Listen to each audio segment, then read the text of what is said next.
विश्वं दर्पणदृश्यमान नगरी तुल्यं निजान्तर्गतं पश्यन्नात्मनि मायया बहिर्भूतं यथा निद्रया यः साक्षात् कुरुते प्रबोधसमये स्वात्मानमेवाद्वयं तस्मै श्रीगुरुमूर्तये नमः। इदं श्रीदक्षिणामूर्तये मायाछायावराकी कथमिव लभतां मयि अनन्ते प्रतिष्ठाम् आस्थाने चेश्वरत्वं हरिहरा हन्तवन्नेष्वलिङ्गाः अद्वैते द्वैतखेला गगननलिनवत् स्वप्नवज्जीवमेला श्रीपूर्णानन्दवाणी श्रुतिशिखरसुधा स्वर्णदीनः पुनातु अखण्डानन्दसम्बोध पूर्तये ब्रह्ममूर्तये सुधास्मितसमाश्लिष्टः नेत्रान्तरस्फूर्तये नमः। शङ्करं शङ्कराचार्यं केशवं बादरायणं सूत्रभाष्यकृतौ वन्दे भगवन्तौ पुनः पुनः। ईश्वरो गुरुरात्मेति मूर्तिभेदविभागिने व्योमवद्व्याप्तदेहाय दक्षिणामूर्तये नमः। सदाशिवसमारम्भाः शङ्कराचार्यमध्यमाम् अस्मदाचार्यपर्यन्तं वन्दे गुरुपरम्पराम्। प्रथम अध्याय के दूसरा पाद का तीसरा अधिकरण गुहा प्रविष्टादि अधिकरण पर हम लोग विचार कर रहे हैं, जिसमें कहा संदेह था कि ऋतं पिबन्तौ सुकृतस्य लोके। इस श्रुति पर विचार है, ये इसकी विषय श्रुति है। इसमें संशय है कि यहाँ जो गुहा में जो प्रविष्ट है वो बुद्धि और जीव है अथवा जीव और परमेश्वर है। पूर्व पक्षी ने कहा कि छाया तपो शब्द आया है कि छाया और आतप, छाया और प्रकाश के समान शब्द आया है। तो जड़ चेतन एक जड़, बुद्धि जो है जड़ है और परम जीव जो है चेतन है। तो जीव और बुद्धि ही इसमें प्रवेश होना चाहिए। सिद्धांती ने कहा कि पिबन्तौ शब्द जो है द्विवचन है, तो दो पान करते हैं तो दोनों चेतन होने चाहिए। और हृदय स्थान जो है उपासना के लिए कहा गया है, और सोपाधिक हृदय उपासना से वहाँ जीव जो है सोपाधिक होने से छाया के समान है और निरुपाधिक होने से ये शुद्ध परमात्मा है।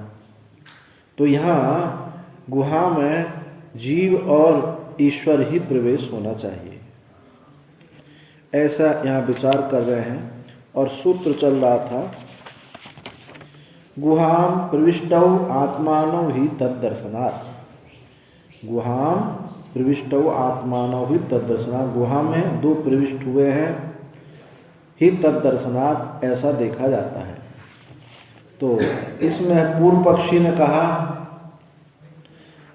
कुतः गुहाम प्रविष्टौ इति विशेषणात्, गुहा प्रविष्ट ऐसे विशेषण से, यहाँ यदि शरीरम गुहा यदि व हृदयम, यदि शरीर गुहा है अथवा हृदय गुहा है, दोनों ही प्रकार से उसमें बुद्धि और क्षेत्रज्ञ गुहा में दोनों प्रविष्ट होते हैं।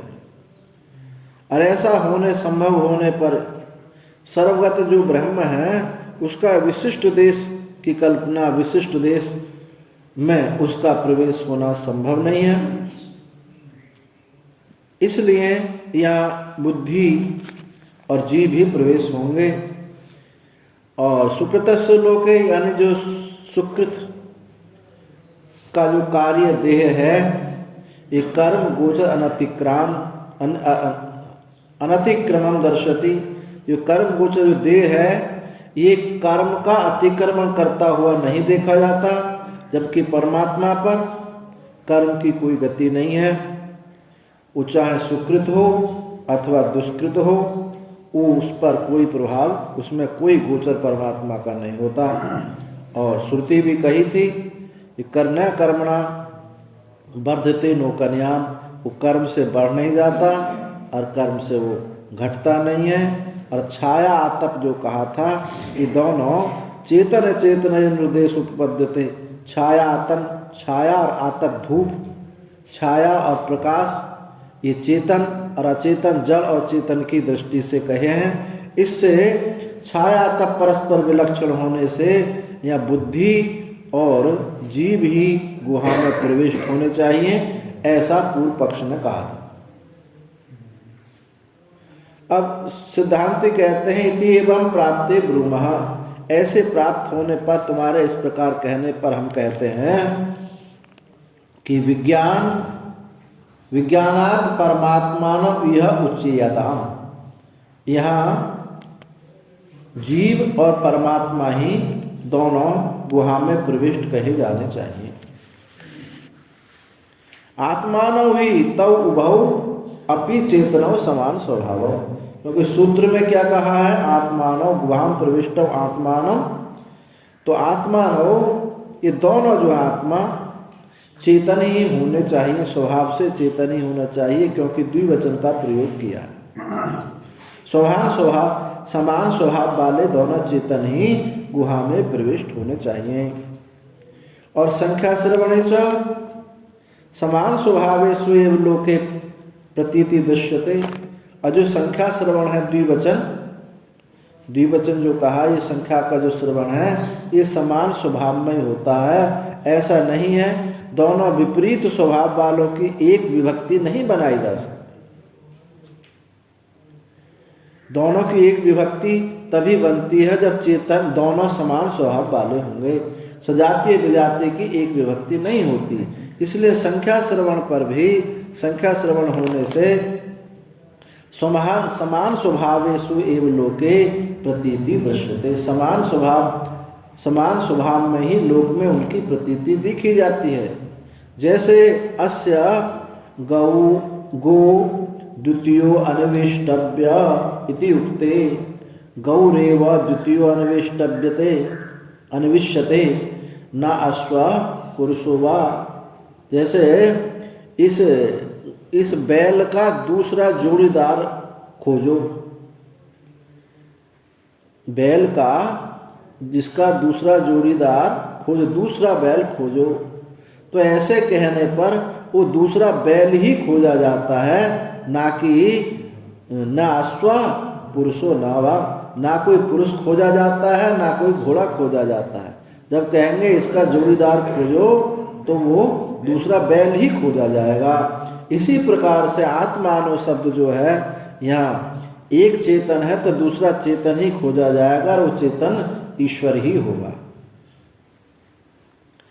तद यह ऋतपानेन लिंगेन निश्चिते विज्ञानात्मनि द्वितीय अन्वेषणायाम समान स्वभाव चेतना परमात्मैव प्रतीयते। और वह यहाँ ऋतपान लिंग से, ऋतम पिबन्तौ सुकृतस्य लोके, ऋतपान लिंग से, कर्मफल के पान के चिन्ह से विज्ञान आत्मा का निश्चित होने पर द्वितीय अन्वेषणायाम, दूसरे का जब खोज करेंगे तो समान स्वभाव चेतन परमात्मा ही प्रतीत होता है। क्योंकि एक चेतन है पीने वाला, तो दूसरा चेतन ही हमको खोजना है, तो वो परमात्मा ही होगा। जीव के इतर या तो दूसरा जीव चेतन होगा और या फिर परमात्मा ही चेतन होगा, और तो कोई चेतन है नहीं। दूसरा जीव इसलिए नहीं ले जा सकते क्योंकि उसमें पुनरोक्ति दोष होगा, बार बार उसी को कहना, एक ही जीव को कहना, क्योंकि गुहा में एक ही जीव होगा, अनेक जीव तो उसमें होंगे नहीं, तो पुनरुक्ति दोष होगा। इसलिए परमात्मा ही, शेष रूप से परमात्मा ही ग्रहण करना चाहिए। ननोक्तम गुहाहितत्व दर्शनात् न परमात्मा प्रत्यतव्य। और गुहाहित यदि कहो तुम कि गुहाहितत्व दर्शन से परमात्मा नहीं जानना चाहिए, इसमें प्रवेश परमात्मा का नहीं है, तो गुहाहितत्व दर्शनादे परमात्मा प्रतितव्य वदामा। तुम्हारा यदि ये कहना है कि गुहा में प्रवेश होने से परमात्मा नहीं कहना चाहिए, तो हमारा कहना है गुहा में प्रवेश होने से परमात्मा ही कहना चाहिए। ऐसा हम कहते हैं। गुहाहितत्व तो श्रुति स्मृति स्वसकृत परमात्मा नहीं दृश्यते।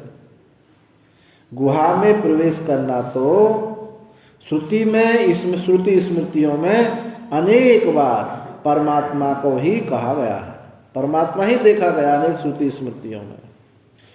गुहाहितम गह्वरेष्ठम पुराणम यो वेद निहितम गुहायाम परम व्योमन आत्मान इच्छा गुहाम प्रविष्टम इत्यादिषु। गुहाहितम, वो गुहा में प्रवेश किया हुआ है। गह्वरेष्ठम, और गह्वर में गहराई में वहाँ छुपा हुआ है। और पुराण है यानी चिरंतन है। दूसरी श्रुति कहती यो वेद निहितम गुहायाम परमे व्योमन, परम आकाश रूपी इस गुहा में वो निहित है, छुपा हुआ है, ऐसा जो जानता है। आत्मान मनविच्छ, इस आत्मा को खोजो कहाँ? गुहाम प्रविष्टम, गुहा में। तो इन सब श्रुतियों से परमात्मा को गुहा में प्रविष्ट कहा गया है। सर्वगतस्यापि ब्रह्मणा उपलब्ध्यर्थो हृदय देश विशेषोपदेशो न विरुध्यते तदपि अयुक्तम।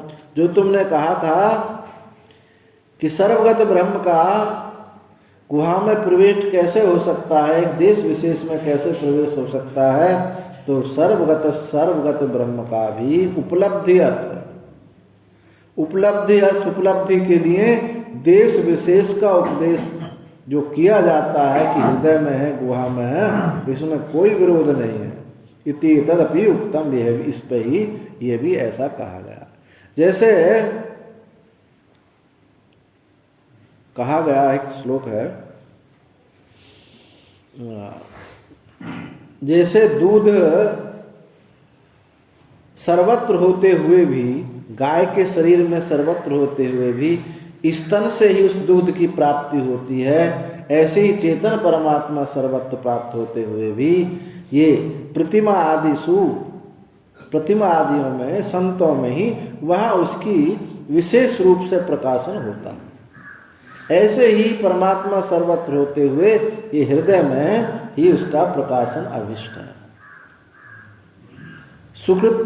सुकृत लोकवर्तित्वम तु क्षत्रित्ववद एकस्मिन्नपि कर्म वर्तमानम उभयो अविरुद्धम। और सुकृत लोकवर्तित्व, सुकृत के जो कार्य देह है, देह में रहना, तो क्षत्रित्ववद एकस्मिन्नपि वर्तमानम उभयो अविरुद्धम। तो देह में रहना क्षत्रित्व के समान। पीछे बताया था कि क्षत्रिय न्याय बताया कि छाते वाले जा रहे हों और उनमें कुछ छाते वाले हैं, कुछ नहीं हैं, फिर भी कहा जाता है कि ये छाते वाले देखो, छाते वाले जा रहे हैं। इसी प्रकार से क्षत्रित्व न्याय के समान एकस्मिन, एक के वर्तमान होने पर भी दूसरा जैसे ग्रहण कर लिया जाता है, ऐसे ही यहाँ भी समझिए। पिबंतव शब्द एक पान करता है लेकिन दूसरा उसके अत्यंत सन्निकट है, इसलिए पिबंतव शब्द का प्रयोग कर दिया है। तो अब रुद्धम, ये भी, इसमें भी कोई विरोध नहीं होगा। और छाया तपौ इति अपि अविरुद्धम। अयो छाया तप जो कहा, छाया आतप, इसमें भी विरोध नहीं होगा। छाया आतपवत परस्पर विलक्षणत्वात् संसारित्व असंसारित्व। छाया आतप धूप और छाया के समान विलक्षण है, विपरीत हैं, तो ये भी इस पर भी कहते हैं कि एक संसारित्व है एक असंसारित्व है। जीव संसारित्व, परमात्मा असंसारित्व है। तो अविद्याकृतत्वात् संसारित्वस्य परमार्थिकत्वात् च असंसारित्वस्य, अविद्याकृति ही उसका संसारित्व है और पारमार्थिक रूप से तो वह असंसारी ही उसका है, वो असंसारी ही है। इसलिए तस्माद् विज्ञान परमात्मा न गुहा प्रविष्टो गृह्यते, इसलिए विज्ञानात्मा यानी जीव और परमात्मा दोनों गुहा में प्रविष्ट होते हैं, इसमें कोई भी दोष नहीं है। पिबंतव शब्द से कहा था क्षत्रिय न्याय से पिबंतव शब्द चरितार्थ हुआ, और छाया तब से विद्या विद्या की दृष्टि से वो संसारित्व असंसारित्व उसको कहा गया। और आत्मानव शब्द कहने से संख्या श्रवण से दोनों चेतन है ये प्रवेश किया। वहाँ तो कोई संदेह है ही नहीं आत्मानव कहने में, संख्या श्रवण से दोनों ही चेतन है। तो इस प्रकार से इस सूत्र से हुआ कि जीव और परमात्मा ही गुहा में प्रविष्ट हुए। कुतश्च विज्ञानात् परमात्मानो गृहीते, और किस कारण से विज्ञानात्मा परमात्मा ग्रहण होते हैं। विशेषणम च विज्ञानात् परमात्मनो रेव संभवति। विज्ञानात्मा यानी जीव और परमात्मा का ही विशेषण यहाँ संभव है, यही विशेषण यहाँ संगत होता है। आत्मानं रथिनं विद्धि शरीरम रथमेव तु इत्यादिना परेण ग्रंथेन रथीनादि रूप कल्पना विज्ञानात्मानं रथिनं संसार मोक्षयो गंतारम कल्पयति। ये जो मंत्र है कठोपनिषद का कि आत्मानं रथिनं, इस आत्मा को रथी जानो और शरीर ये रथ है इत्यादि से आगे के ग्रंथ से बताया कि जो रथी की जो कल्पना से ये विज्ञानात्मा रथी, और विज्ञानात्मा रथी को ही क्या होता है संसार मोक्षयो, उसको ही संसार की प्राप्ति होती है और उसी को मोक्ष की प्राप्ति होती है। जब उसके घोड़े सही सदाश्व होते हैं तो वो मोक्ष के मार्ग पे जाते हैं, जब कुमार्गी होते हैं तो वो बंधन के मार्ग पर जाते हैं, संसार के मार्ग पर जाते हैं। तो इसमें संसार और मोक्ष का जो है गंता की ही कल्पना की जाती है, अर्थात जीव की ही कल्पना की जाती है। स्वध्वना पारम आपनोति तद्विष्णु परमं पदम। स्वप्रवृत्ति, स्वध्वना वो जो प्रवृत्ति से पार, अध्वना प्रवृत्ति मार्ग, वो प्रवृत्ति से जो पार, जो विष्णु का परम पद है, व्यापकता का परम पद है, उसको वो पार प्राप्त कर लेता है। इति च परमात्मानं गंतव्यम कल्पते, इससे परमात्मा ही गंतव्य है ऐसा प्राप्त होता है। तथा तम दुदर्शम गूढ़म अनुप्रविष्टम गुहायुतम घावरेष्ठम पुराणम अध्यात्म योगाधिगमेन देवम मत्वा धीरो हर्ष शोकौ जहाति। इस श्रुति से भी तम दूरदर्शन जो देखने के लिए बड़ा कठिन है, अत्यंत जो है दुर्विज्ञेय है, गूढ़म अनुप्रविष्टम, और गूढ़म प्रविष्ट हुआ है, ये छुपा हुआ है, यानी गूढ़म अनुप्रविष्टम माया में छुपा हुआ है, देखने में बड़ा कठिन है। गुहाहितम गह्वरेष्ठम पुराणम, और बुद्धि में स्थित गह्वर अनेक, गह्वरेष्ठम अनेक अनेक अर्थों में, वो अनर्थों में वो छुपा हुआ है और चिरंतन है। अध्यात्म योग अधिगमन के द्वारा, अध्यात्म योग अधिगमन क्या है कि वेदांत श्रवण के द्वारा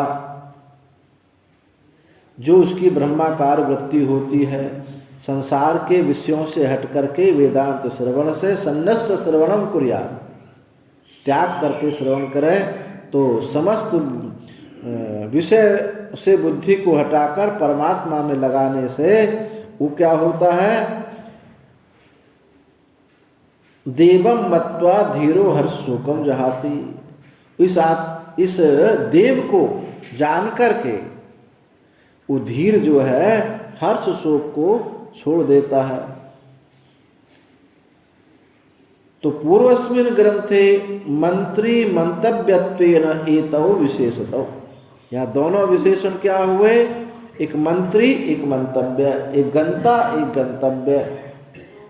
इन दोनों विशेषण वहाँ प्राप्त होते हैं और ये दोनों विशेषण चेतन में ही प्राप्त हो सकते हैं। एक प्राप्तव्य रूप से, एक प्राप्ति करने वाला, दोनों विशेषण चेतन में ही होंगे। तो ये विशेषण दिए गए हैं। प्रकरणम च इदं परमात्मना, और एक बात और भी है, ये जो प्रकरण है ये परमात्मा का ही प्रकरण।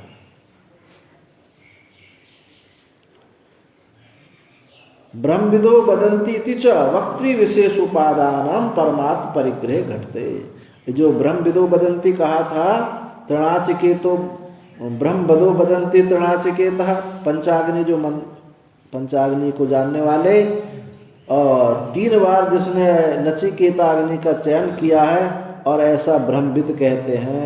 तो ये जो ब्रह्मविदो वदन्ति कहा था, ये वक्तृ विशेष उपादान परमात्म परिग्रह घटते। ये वक्ता विशेष का जो ग्रहण है ये परमात्मा में ही घटित होता है, अन्य में घटित नहीं हो सकता।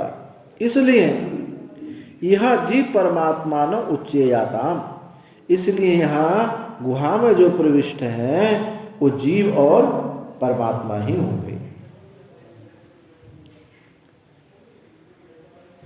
इस एव न्याय, ये युक्त भी है, यही तरीका भी है, उचित है। द्वा सुपर्णा सयुजा सखाया, क्योंकि श्रुति में भी यही बात कही गई है।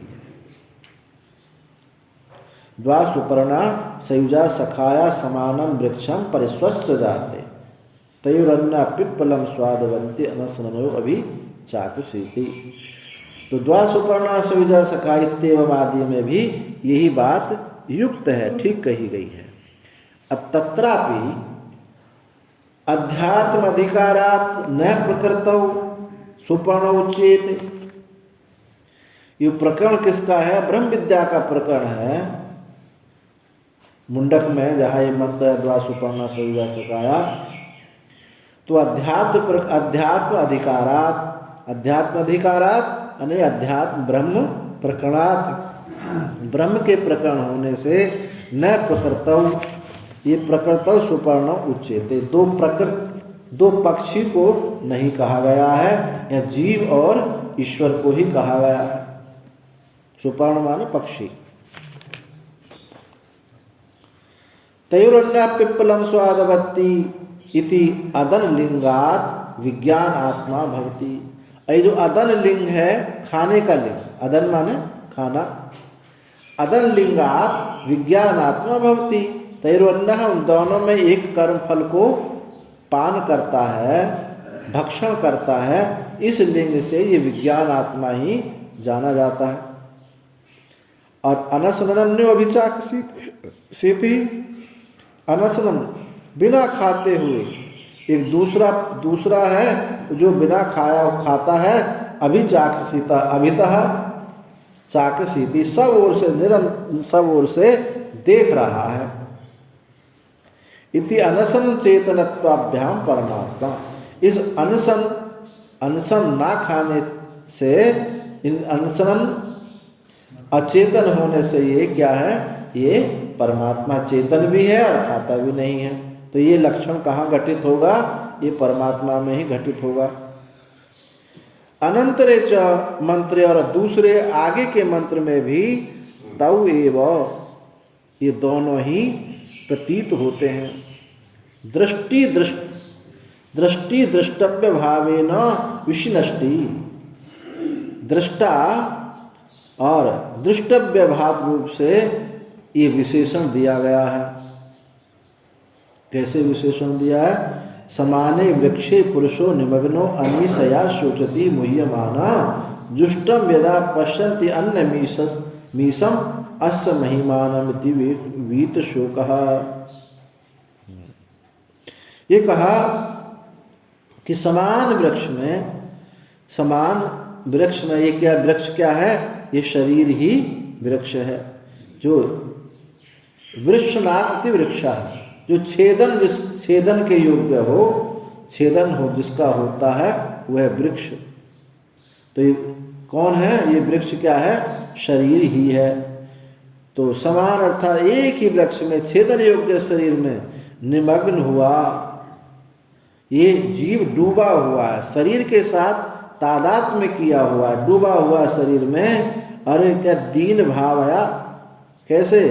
निमग्नो अनिशया सोचती मुह्यमाना। अनिशया दीनता से शोक करता है, मोह करता रहता है इस शरीर के साथ तादात्म्य किए हुए। तो ये लक्षण किसका है? जीव का। जुष्टम यदा पश्यति अन्नमीशम, और जब ये अन्य ईश्वर को जब सेवन करता है, उसके साथ अपना नित्य एकत्व को जानता है, अस्य महिमानमिति वीत शोका, ये अपनी महिमा में प्रतिष्ठित हो जाता है और उसके वीत शोक, ये शोक से विगत हो जाता है। तो एक में ही समाने वृक्षे पुरुषो निमग्ना, एक समान वृक्ष में ही ये समान वृक्ष में पुरुष डूबा हुआ है और वो शोक करता है, अज्ञान अवस्था में शोक करता है, और जब वो अन्य ईश्वर का सेवन करता है तो मुक्त हो जाता है। तो यहाँ जीव ईश्वर इस श्रुति में स्पष्ट मालूम पड़ते हैं कि गुहा में ये जीव ईश्वर का ही प्रवेश है। वस्तुतः ये दो ना होकर के ये एक ही हैं, अब अविद्या से ही ऐसे दो मालूम पड़ रहे हैं। भागवत में नहीं है वो अविज्ञात सखा पुरंजन उपाख्यान, वह अविज्ञात सखा कौन है? वो ईश्वर है, और जो पुरंजन है वो जीव है। इन्हीं श्रुतियों को लेकर के तो सब कथा है। एक बात ऐसा दिखाया कि ये दो हैं। हाँ, कि जब वो एक तो वो खाता है और एक उसको देखता है, इस समय कैसा दिख रहा है? दो हैं, और जो अविद्या जब निवृत्त हो गई तो फिर वो हाँ, फिर एक ही है। अज्ञान अवस्था में अभी जो एक वाच्यार्थ श्रुति है, इसमें समाने वृक्ष में प्रशस्त जाते, एक वृक्ष में दो प्रवेश हैं, दो मालूम पड़ रहे हैं, क्योंकि एक ईशन करता और एक ईश्वर, इसका ईशन हो रहा है। और जब ये बोध हुआ तो दो नहीं रह करके एक ही है। अब वहाँ वो भागवत में भी जब उसको बताया कि ये कोई और नहीं है अभिज्ञात सखा, ये इस तुम्हारा ऐसा सखा जो तुमको कभी छोड़ नहीं सकता, जिसको यहाँ कहा था द्वासुपर्णा सयुजा सखाया, अयुत सिद्ध, कभी जो अलग ना रह सके। तो भेद अवस्था में भिन्नता, अज्ञान अवस्था में भेद दिखाई दे रहा है, वस्तुतः ये भेद नहीं, एक ही है। अपराहा दूसरे कहते हैं, दूसरे कौन? एक देशी मत। द्वासुपर्णा इति नय्यम ऋग अस्य अधिकरणस्य सिद्धांतम भजते पैंगी रहस्य ब्राह्मणेन अन्यथा व्याख्यातत्वात्। एक देशी कहते हैं कि द्वासुपर्णा ये जो मंत्र है, ये ऋचा जो है इस अधिकरण को का प्रतिपादन ये नहीं करती है, क्योंकि पैंगी रहस्य ब्राह्मण उपनिषद में ऐसी व्याख्या इसकी की गई है जैसे हम बता रहे हैं। कैसी व्याख्या की है? तयोरन्ना पिप्पलम स्वादवती इति सत्वम। ये जो है उनमें एक कर्म फल को पान करता है, तो इसको क्या कहा? सत्व कहा, अर्थात बुद्धि कहा। और अनसनन्योभिचागसीति इति अनसनन्योभिचा अभिपश्यति ज्ञा, इसको क्षेत्रज्ञ कहा। एक जीव हो गया, अरे एक बुद्धि हो गई, अरे एक हो गया क्षेत्रज्ञ। जो पूर्व पक्षी ने पहला कहा था ना कि बुद्धि और जीव, पूर्व पक्षी ने कहा कि गुहा में प्रविष्ट जो है बुद्धि और जीव है। तो कह रहे हैं कि ये ढूंढ के लिए आए पैंगी रहस्य ब्राह्मण उपनिषद में से ऐसा वहां कहा है। तो एक तो है सत्व है, बुद्धि है, और अभी चाक्षिति से उसको क्षेत्रज्ञ लिया। तव एतव सत्व क्षेत्रज्ञ इति। तो ये दोनों कौन है? बुद्धि और जीव है। तो सत्व शब्दो जीव और क्षेत्रज्ञ शब्द परमात्मा इति यदि उच्चते, जो तुम ऐसा कहते हो तन्ना वो ठीक नहीं है। क्योंकि मैं जो ये कह रहा हूं कोई अपनी बनाई हुई नहीं, श्रुति की ही बात कह रहा हूं, ये ठीक नहीं होगा। सत्व क्षेत्रज्ञ शब्दयो अंतःकरण शारीर परंपरा प्रसिद्धत्वा। और सत्व और क्षेत्रज्ञ दोनों शब्दों का अंतःकरण और शारीर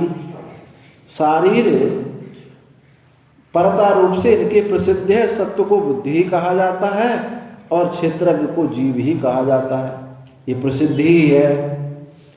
तत्रैव च व्याख्यात्वात्, और तत्र वही उसी उपनिषद में ये इसी प्रकार से व्याख्या हुई है। कैसी व्याख्या हुई है? तद एतत् सत्वम येन स्वप्नम पश्यति। वह ये सत्व है जिससे स्वप्न को देखता है, जिससे स्वप्न देखता है वह सत्व है। और जो यह शारीर जो है वो क्षेत्रज्ञ है। तद एतत् सत्वम येन स्वप्न पश्यति। अतयो शारीर उपद्रष्टा यानी क्षेत्रज्ञ, ये जो है जो उपद्रष्टा है वो क्षेत्रज्ञ है। तव एतौ सत्व क्षेत्रज्ञ, और ये दोनों सत्व क्षेत्रज्ञ हैं। अब देखो वहाँ शब्द जरूर सत्व का प्रयोग किया है, लेकिन कहाँ लक्षणा घटित होती है? तद एतत् सत्वम येन स्वप्नम पश्यति, जिससे स्वप्न देखता है, स्वप्न दृष्टा में घटित होता है, स्वप्न पुरुष नहीं। क्योंकि स्वप्न में समूचा का समूचा अंतःकरण ये दृश्य होकर के रहता, करण होकर के नहीं रहता है। तो यहाँ कहा जरूर वहाँ, लेकिन क्षेत्रज्ञ ये जो जिससे स्वप्न देखता है ये परमात्मा में ही घटित होता है। अथ योयम शारीर, जो शारीर है उपद्रष्टा है वो क्षेत्रज्ञ है। ये दोनों सत्व क्षेत्रज्ञ है। नापि अस्य अधिकरण से पूर्व पक्ष भावम भजते। नापि अस्य, ये जो ऋचा है इस अधिकरण की पूर्व पक्ष के भाव को नहीं प्रतिपादन करती है। ये जो तुमको ऐसा जो लग रहा है कि वहाँ सत्व कह दिया, बुद्धि कहा और विज्ञानात्मक क्षेत्र कहा, तो आपको ऐसा लग रहा है कि ये जो मैंने कहा था पूर्व पक्ष में कहा था कि जीव और बुद्धि ही गुहा में प्रवेश करते हैं, ऐसा जो लगता तो ऐसा है नहीं। तो ये जो ऋचा जो है इस अधिकरण के पूर्व पक्ष को नहीं प्रतिपादन करती है। नहीं अत्र शारीरा क्षेत्रज्ञ कर्तृत्व भोक्तृत्वादिना संसार धर्मेण उपेत विवक्षते। क्योंकि यहाँ जो शारीर है क्षेत्रज्ञ, जो जीव जो क्षेत्रज्ञ जो है कर्तृत्व भोक्तृत्व आदि रूप से संसार धर्म से वो युक्त नहीं होता। यहाँ संसार धर्म से युक्त की विवक्षा नहीं है, क्योंकि जीव का लक्षण तो क्या होता है? वो कर्तृत्व भोक्तृत्व वाला होता है। यहाँ तो केवल देख रहा है, स्वप्न को देखता है, स्वप्न दृष्टा देखता है। स्वप्न पुरुष और स्वप्न दृष्टा, स्वप्न पुरुष स्वप्न अवस्था का ही एक अंग है जो शरीर घूमता फिरता चलता दिखाई दे रहा है, और स्वप्न दृष्टा संपूर्ण स्वप्न अवस्था को प्रकाशित करती है। जो स्वप्न दृष्टा है वस्तुतः वही जागृत का भी दृष्टा है।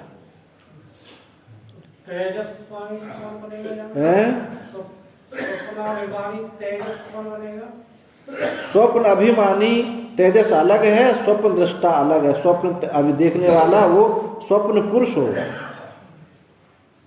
स्वप्नाभिमानी जो तेजस है और स्वप्न दृष्टा दोनों में भिन्नता है।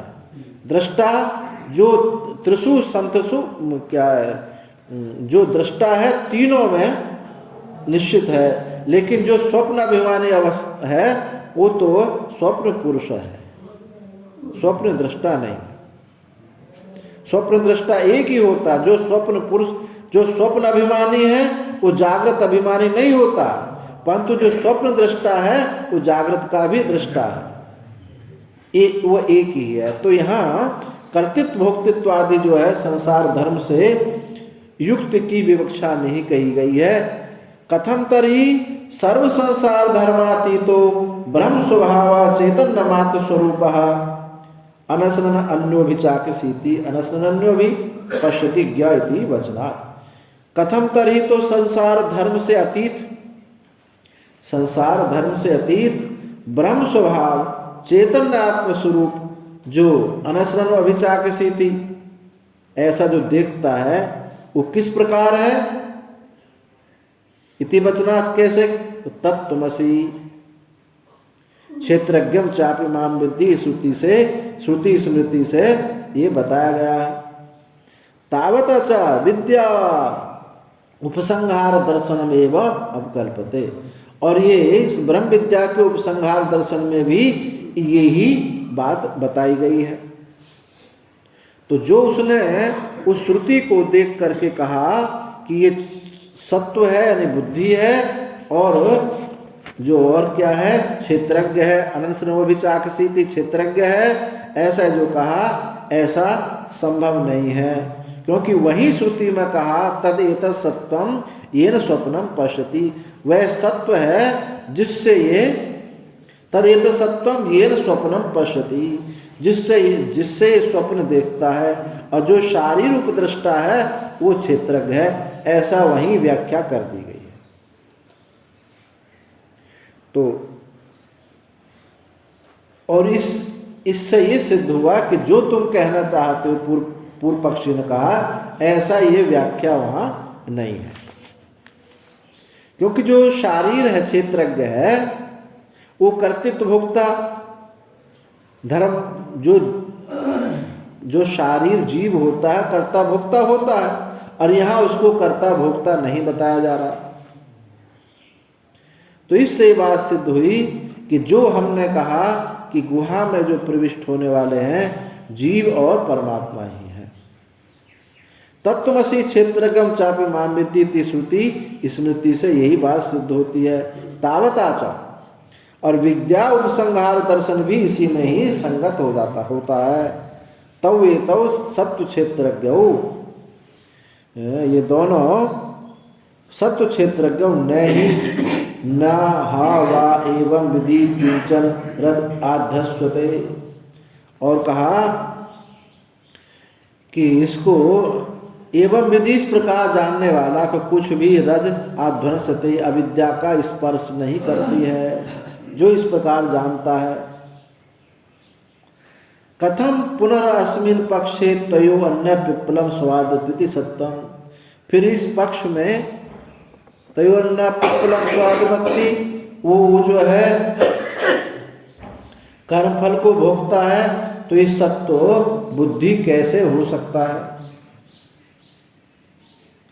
ये बुद्धि नहीं हो सकती। दोनों में से एक स्वादु फल को भोगता है, एक देखता है, इस प्रकार अचेतन सत्व में भोगता है, ये कथन कैसे घटित होगा? यदि आपने इसको सत्व मान लिया, बुद्धि मान ली, तो भोक्ता कैसे होगा? अचेतन सत्वे भोक्तृत्व वचनम, ये किस प्रकार से हो सकता है? तो उच्चते कहते हैं नेयम श्रुति अचेतनस्य सत्वस्य भोक्तृत्व बक्ष्यामि प्रवृत्ता, क्योंकि ये जो श्रुति है अचेतन सत्व यानी बुद्धि के भोक्तृत्व को बताने के लिए ये प्रवृत्त नहीं हुई है। तो किम तरी, तो क्यों प्रवृत्त हुई है? ये जो श्रुति है पैंगी रहस्य की, चेतनस्य क्षेत्रज्ञस्य अभोक्तृत्व ब्रह्म स्वरूपतां च वक्ष्यामि, वक्ष्यामिति, ये तो चेतन क्षेत्रज्ञ के अभोक्तृत्व की ब्रह्म स्वरूपता को बताने के लिए ये श्रुति प्रवृत्त हुई है, ना कि पिप्पलम स्वादवत्ती अचेतन सत्व के भोक्ता में प्रवृत्त हुई है। तदर्थम सुखादि विक्रियावती सत्वे भोक्तृत्व अध्यारोपयति। और सुखादि विक्रियावान सत्व में, सुखादि विक्रियावान जो सत्व में भोक्तृत्व जो है यह अध्यारोपित होता है। बुद्धि में तो चेतन का आरोप होता है, पर बुद्धि तो वो जड़ ही है। अचेतन सत्व में भोक्तृत्व का प्रतिपादन करने के लिए श्रुति प्रवृत्त नहीं हुई, किंतु क्षेत्रज्ञ अभोक्ता ब्रह्म स्वरूपता बताने के लिए प्रवृत्त हुई है। और सुखादि जो विकार हैं, सुखादि विकार सत्व में भोक्तृत्व का अध्यारोप कर लिया जाता है। ऐसा लगता है कि बुद्धि ये चेतन है। जब बुद्धि में चेतन का आरोप होता है तो वहाँ चेतनता से मालूम पड़ती है। इदम ही कर्तृत्व भोक्तृत्व च सत्व क्षेत्रज्ञ इतर इतर स्वभाव विकृतम कल्पते। क्योंकि जो कर्तृत्व भोक्तापना बुद्धि में है, कर्तृत्व भोक्तृत्व जो है सत्व और क्षेत्रज्ञ, बुद्धि और क्षेत्रज्ञ जीव का परस्पर, बुद्धि और जीव का परस्पर अविवेक के द्वारा जो तादात्म्य हुआ है अविवेक से, ऐसा ये तब बुद्धि में चेतनता मालूम पड़ती है।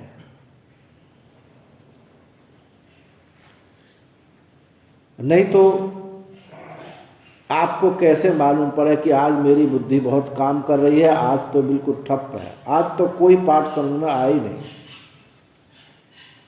ये दृश्य है, जो दृश्य होगा वो जड़ होगा। तो इससे सिद्ध होता है कि बुद्धि जो है जड़ है।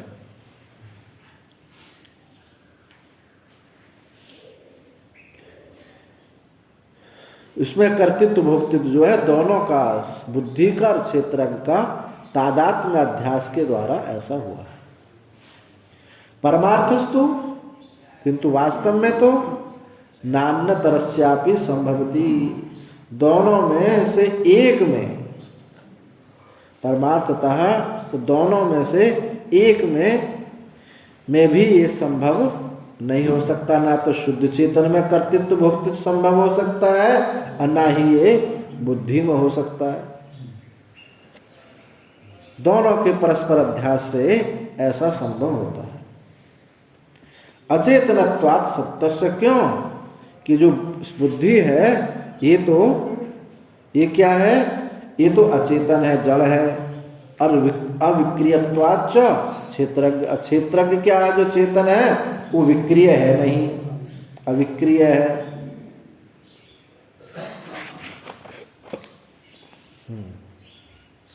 अविद्या प्रत्युपस्थापित स्वभावत्वाच्च सत्वस्य सुतराम न संभवति। इसलिए अविद्या प्रत्युपस्थापित, अविद्या में ही खड़े हुए के स्वभाव होने से ही क्षेत्र सत्वस्य सुतराम न संभवति, यानी अविद्या में से उत्पन्न हुआ ये कर्तृत्व भोक्तृत्व कहाँ खड़ा हुआ है, ये अविद्या में ही खड़ा हुआ है। और शुद्ध में तो इसकी संभावना ही नहीं है। सुतराम न संभवति।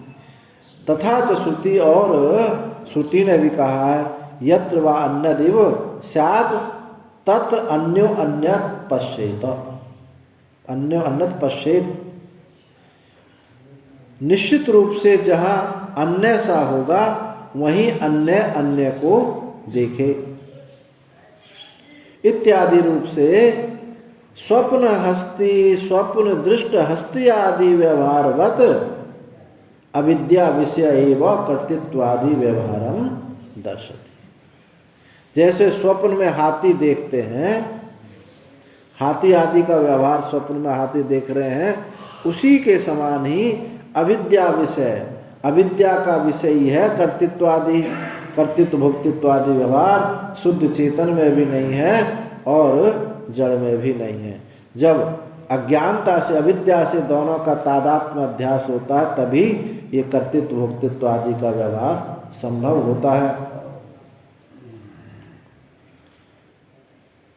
यत् तुवस्य सर्वात्मैवा भूतत्केन कंपश्येत्, जहाँ किंतु जहाँ सब आत्मा ही हो गया तो कौन किसको देखे, वहाँ कौन किसको देखे, कोई देखने वाला अन्य कोई रहा नहीं। इत्यादि च विवेकिनः कर्तृत्वादि व्यवहारा भावम दर्शति। इस प्रकार जो विवेकी है उसको कर्तृत्व आदि का व्यवहार, उसका लोप हो जाता, भाव हो जाता है, वो एक शुद्ध चैतन्य में ही वहाँ प्रतिष्ठित रहता है। तो इससे ये सिद्ध हुआ, ये जो पैंगी रहस्य उपनिषद, पैंगी रहस्य ब्राह्मण में जो कहा था, जो पूर्व पक्ष, वहाँ पूर्व पक्ष का प्रतिभास होता था, वो संभव नहीं है। उन्होंने नाम ऐसे रखे हैं, परंतु जो वर्णन किया है उसका परमात्मा और जीव का ही है। सत्व, पूर्व पक्षी ने कहा था कि सत्व जो है बुद्धि और जीव ही इसमें प्रवेश है। तो वहाँ जो बुद्धि सत्व है और जो क्षेत्रज्ञ है वो जीव है, तो उन्हीं शब्दों को लेकर के पैंगी रहस्य ने शब्द वही लिए, परंतु व्याख्या उन्होंने अलग की है। इसको बोलते हैं अभ्युपगम सिद्धांत। गीता में बहुत है अभ्युपगम सिद्धांत। अब जैसे 13वां अध्याय और भी बहुत है। सांख्य दर्शन के शब्द लिए। अब जैसे गीता में सांख्य को क्या कहा, ज्ञान कहा, तो सांख्य शब्द कहाँ से लाए हैं, सांख्य दर्शन से। प्रकृति शब्द कहाँ से लाए हैं, सांख्य दर्शन से। तो दूसरे के दर्शन के शब्दों को लेकर के अपनी बात कहनी, इसको बोलते हैं अभ्युपगम सिद्धांत। अभ्युपगम सिद्धांत कि अभितः दूसरे से लाया हुआ, शब्द दूसरे के हैं, बात आपकी है।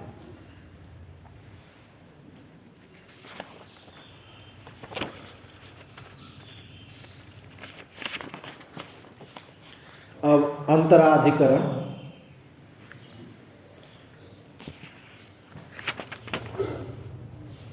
इसमें इस अधिकरण में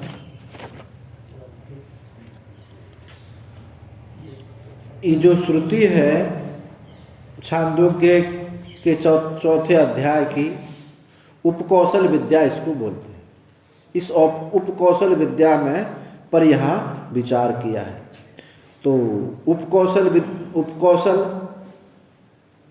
जो ब्रह्मचारी थे उनके गुरु थे सत्यकाम जावाल, वही जो पहले सत्यकाम जावाल वही थे। और उन्होंने उस श्रुति को लेकर के यहाँ विचार किया गया है। तो श्रुति है यह येषु अक्षिणी पुरुषो दृश्यते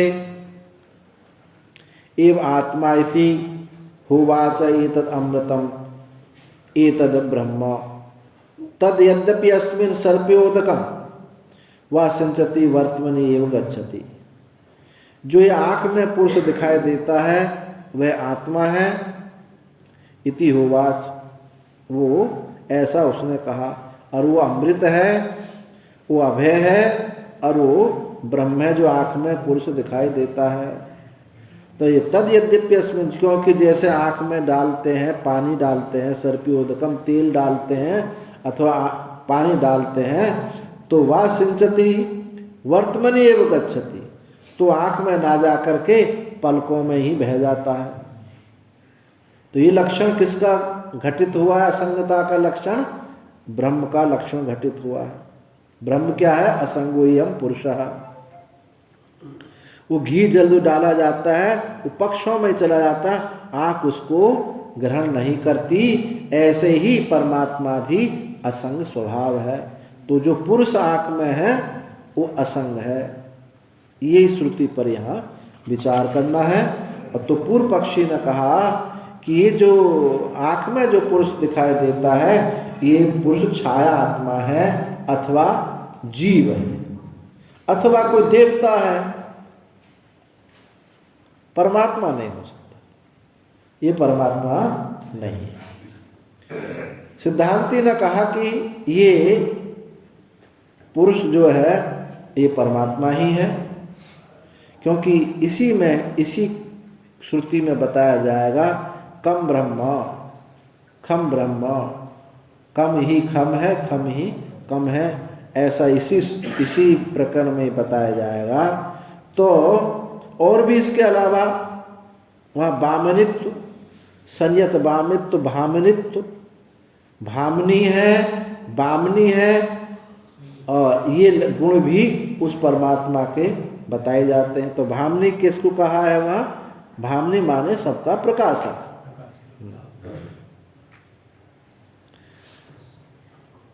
तो इस दृष्टि से ये परमात्मा ही, पुरुष परमात्मा ही होगा।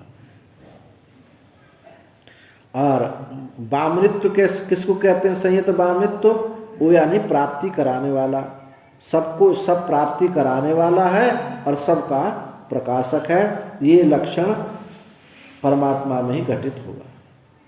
तो छाया जीवो देवताई सौ वासौ योक्ष निदृश्यते आधार दृश्यतोक्त्या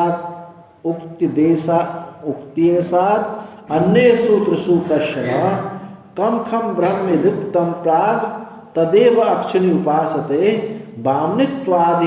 वामनित्वादिनान्येषु नामृतत्वादि संभव। ये वैयासिक न्याय वाला है कि जो अभी जो मैंने इसका अधिकरण सार बताया, यही न्याय वाला बताते हैं। सूत्र है अंतर उपपत्ति।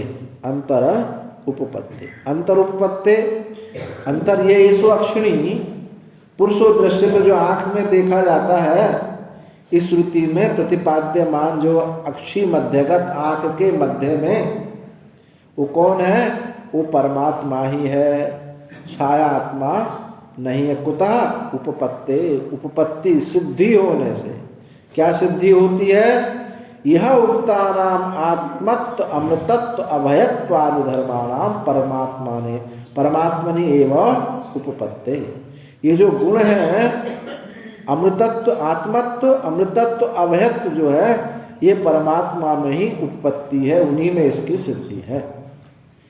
अतः नेत्रांतरभ्यंतर परमात्मा एवं, नेत्र के अंतर जो है, भीतर जो है, ये परमात्मा ही है। ये सूत्रार्थ। ये ईसु अक्षिणी पुरुषो दृश्यते एष आत्मेति होवाच एतद् अमृतम अभयम एतद् ब्रह्मेति तद यद्यपि अस्मिन् सर्पोदकम सर्पीरवोदकम वा सिंचति वर्तमनि एव गच्छति। ये श्रुति है, तत्र संशय, वहाँ संशय होता है कि मयम प्रतिबिंब आत्मा अक्षिणी अधिकरणो दृश्यते निर्दिश्यते अथवा विज्ञानात्मा उत देवतात्मा इंद्रियस्य अधिष्ठाता अथवा ईश्वरा इति। पूर्व पक्ष ये संशय यहाँ होता है, क्या ये प्रतिबिंब आत्मा ये आँख में छाया प्रतिबिंब दिखाई देता है, इसका निर्देश होता है, यानी छाया आत्मा का, अथवा कि विज्ञानात्मा का, जीव का, अथवा कि देवता कोई है। कौन देवता हो सकता है? सूर्य, क्योंकि अनुग्राहक देवता आँख का सूर्य है, देवता आत्मा। अथवा इंद्रिय से अधिष्ठाता, इंद्रियों का अधिष्ठाता कोई देवता हो सकता है। इंद्रियों का अधिष्ठाता देवता अर्थात ईश्वर होगा। ये इसमें संशय है कि किसको मानना चाहिए, किम तावत प्राप्तम, क्या प्राप्त हुआ। तो पूर्व पक्षी ने कहा छायात्मा पुरुष प्रतिरूप इति। भाई छाया आत्मा ही ज्यादा ठीक है, वही प्रतिरूप, पुरुष का प्रतिरूप है। कुतः कैसे? तस्य दृश्यमानत्व प्रसिद्ध है, क्योंकि वही आंख में दिखाई देता है। दृश्यमानत्व प्रसिद्ध, प्रसिद्धि से वही दिखाई देता है। ये येषु अक्षिणी पुरुषो दृश्यते, ये जो आँख में पुरुष दिखाई देता है, प्रसिद्धिवत उपदेशा, ये प्रसिद्धि से ही ये उपदेश है, इसलिए छाया आत्मा ही आँख में है। विज्ञानात्मनो वायम निर्देशयति युक्तम, अथवा ये जीव ही युक्त है, क्योंकि जीव ही आँख नाक आदि को चलाता है, तो जीव ठीक होगा। सही चक्षुषा रूपम पश्यन चक्षुषी सन्निहितो भवति, क्योंकि वह चक्षु रूप नेत्र से रूप को देखता हुआ चक्षुषी सन्निहित, नेत्र में सन्निहित हुआ होता है। ये जीव जो है चक्षु से रूप को देखता हुआ नेत्र में ही ये सन्निहित होता है, इसलिए ये जीव हो सकता है।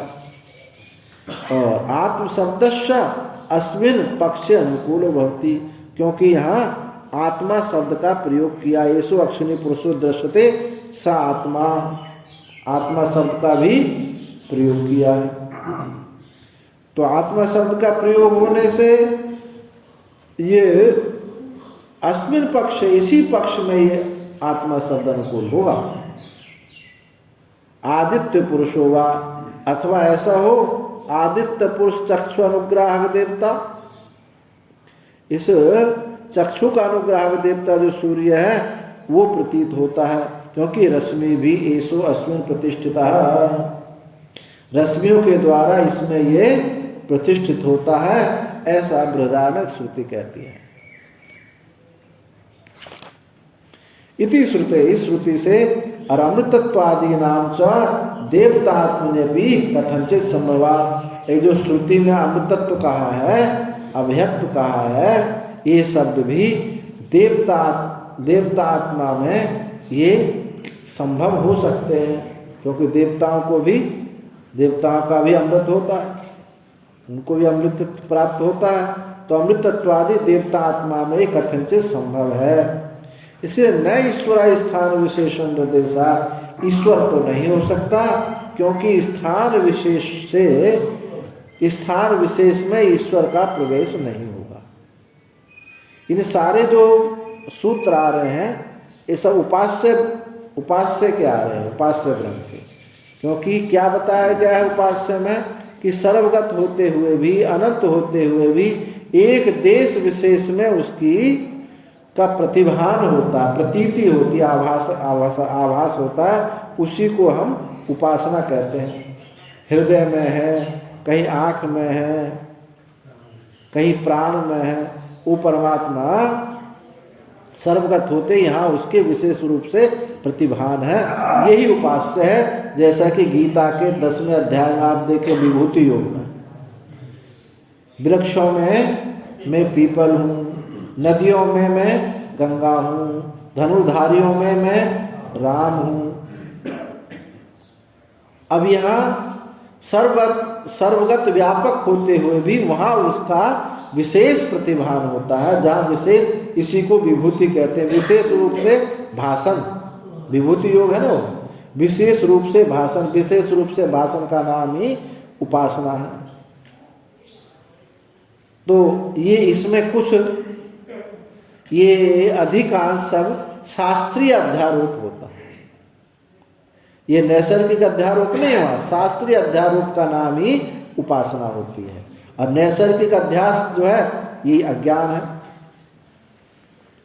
तो शास्त्र ने बताया कि वृक्षों में मैं पीपल हूँ, ये आपका नैसर्गिक से नहीं है, शास्त्र ने बताया।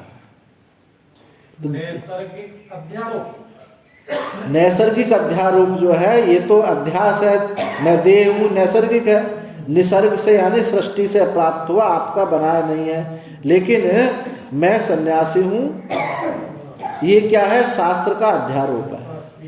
अध्यारोप से इस प्रपंच की निवृत्ति होनी है। अध्यारोप अपवादाभ्याम निष्प्रपंचः प्रपंचते। अध्यारोप माने लेप करना। शरीर पर जब मैल होता है तो हम साबुन लगाते हैं। अब ये तो साबुन का लगाना ये तो हो गया अध्यारोप, और पानी से धुल देना ये हो गया अपवाद। और यदि धुला नहीं जाए तो ये अध्यारोप भी, ये भी एक मैल बन जाता है। इसलिए अध्यारोप भी चाहिए, और अपवाद भी चाहिए। अध्यारोप इसलिए है उसके सहारे से मैल को वो खींच लाता है। तो उपासना जो है शास्त्रीय अध्यारोप है। ये हमारे अंतःकरण की शुद्धि के लिए ये एक शास्त्र ने एक बहुत सुंदर कल्पना की है, जिससे हमारा अंतःकरण आसानी से शुद्ध हो जाता है। अब सिद्धांति कहता है इति एवं प्राप्ते ब्रूमः, ऐसी प्राप्त जो तुमने ये कहा इस पर हमारा विचार सुनो। परमेश्वर एवं अक्षुणी अभ्यंतर पुरुष ये उपदिष्टा है।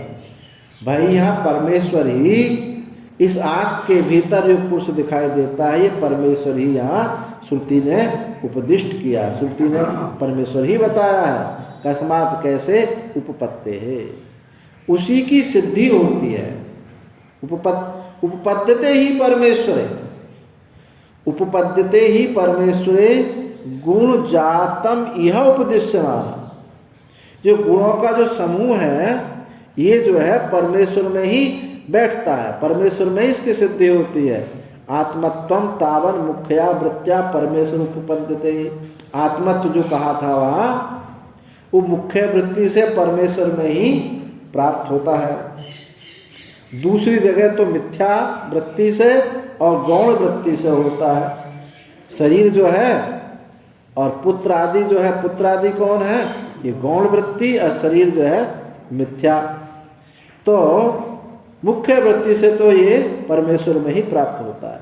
स आत्मा कैसे, स आत्मा तत्त्वमसि श्वेत केतु। प्रत्येक जगह आया कि आत्मा तू है, तत्त्वमसि श्वेत केतु, ये श्वेत केतु वो आत्मा तू ही है। तो आत्मा शब्द यह मुख्य अर्थ में प्रयुक्त हुआ है।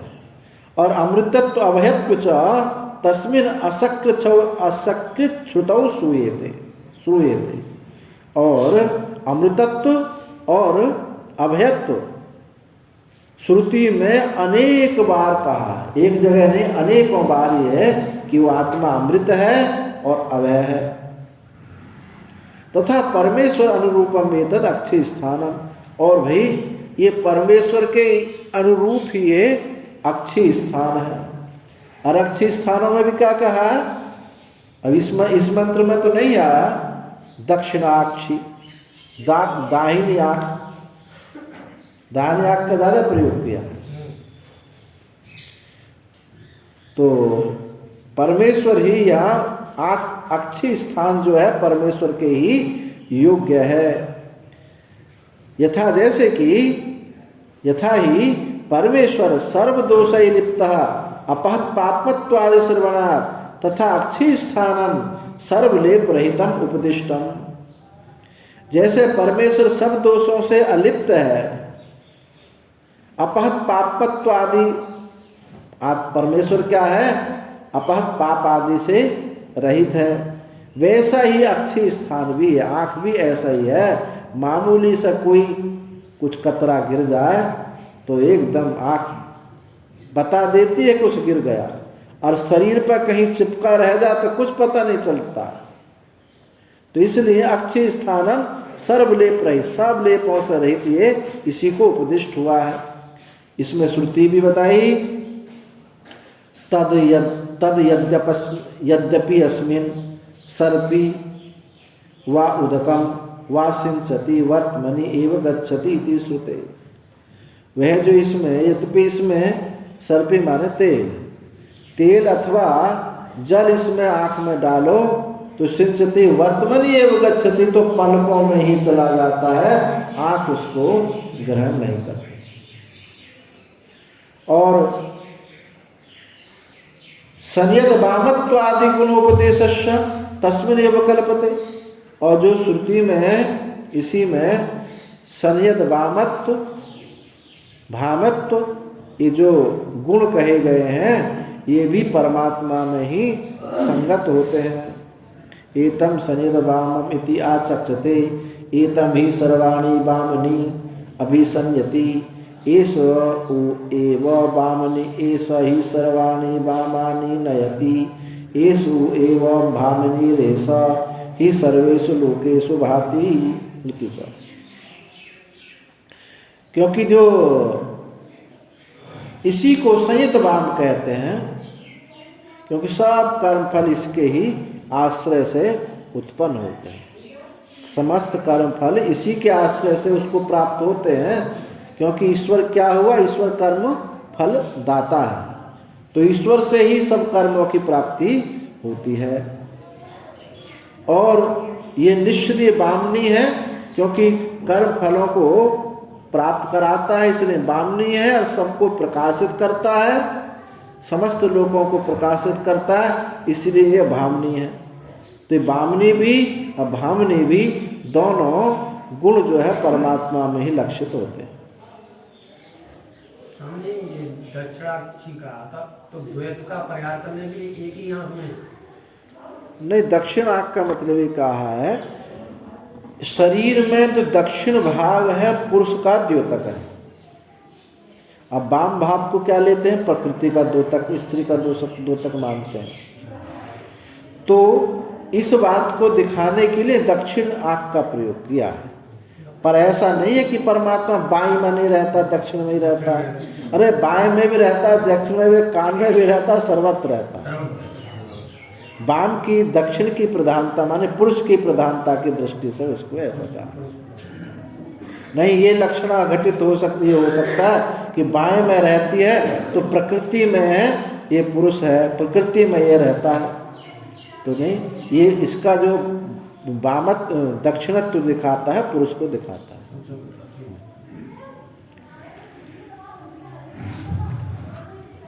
अतः उपपत्ति अंतर परमेश्वर है, इससे इस उपपत्ति से, इस गुणों की उपपत्ति से ये परमेश्वर ही सिद्ध होता है। स्थान आदि व्यपदेशाच, और आगे का सूत्र है स्थान आदि व्यपदेशाच। स्थान आदि व्यपदेशात यत् चक्षुषी तिष्ठन् तस्य उदिति नाम हिरण्य संस्रु स्थान नाम रूपाणाम व्यपदेशात। ये आँख में रहता है, आँख में रहता हुआ, आँख के भीतर, आँख जिसको नहीं जानती है, आँख जिसका शरीर है, जो आँख में रह करके आँख का नियमन करता है, ते आत्मा अंतर्यामी, ये तेरा आत्मा अंतर्यामी है। अंतर्यामी ब्राह्मण की श्रुति है। और तो आँख स्थान बताया, और तस्य उदिति नाम, पीछे के अब आपने सुना उत नाम वाला है, और उसकी सोने की दाढ़ी मूंछ है, तो नाम है, रूप है, स्थान है। तो स्थान नाम रूपा नाम, स्थान आदि, आदि शब्द से नाम, और जो मंत्र जो सूत्र में आदि शब्द है ना, स्थान आदि व्यपदेशाच, तो आदि शब्द से उसके रूप भी और नाम भी ग्रहण करना चाहिए। तो उसी का यहाँ व्यपदेश हुआ, उसी को उपदेश किया गया। यह पीछापी वैसे परमात्मा जैसे वहाँ है उत नाम वाला, और रूप वाला, ऐसा यहाँ अक्षय परमात्मा ही अक्षय स्थानत्व व्यपदेश, इसलिए परमात्मा के आँख का स्थान ऐसा विदित होता है।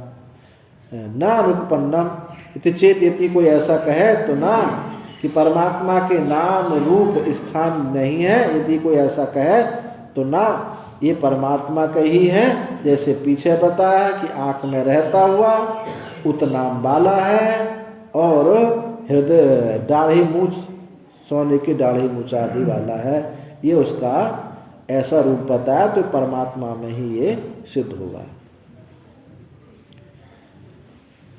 परमात्मा में ही अंतर पुरुष है। तो कथम पुनराकाशवत सर्वगतस्य ब्रह्मणो अक्षी अल्पत्थान, क्या पा के बाद सा है ना,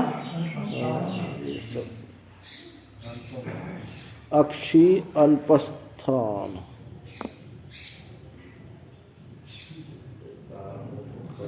स्थान उत्पद्यते, ब्रह्म का अल्प, अक्ष में आँख में अल्प स्थान ये प्राप्त होता है। अत्रोच्यते कैसे, भवे देशा अनुविक्लिप्ति ही,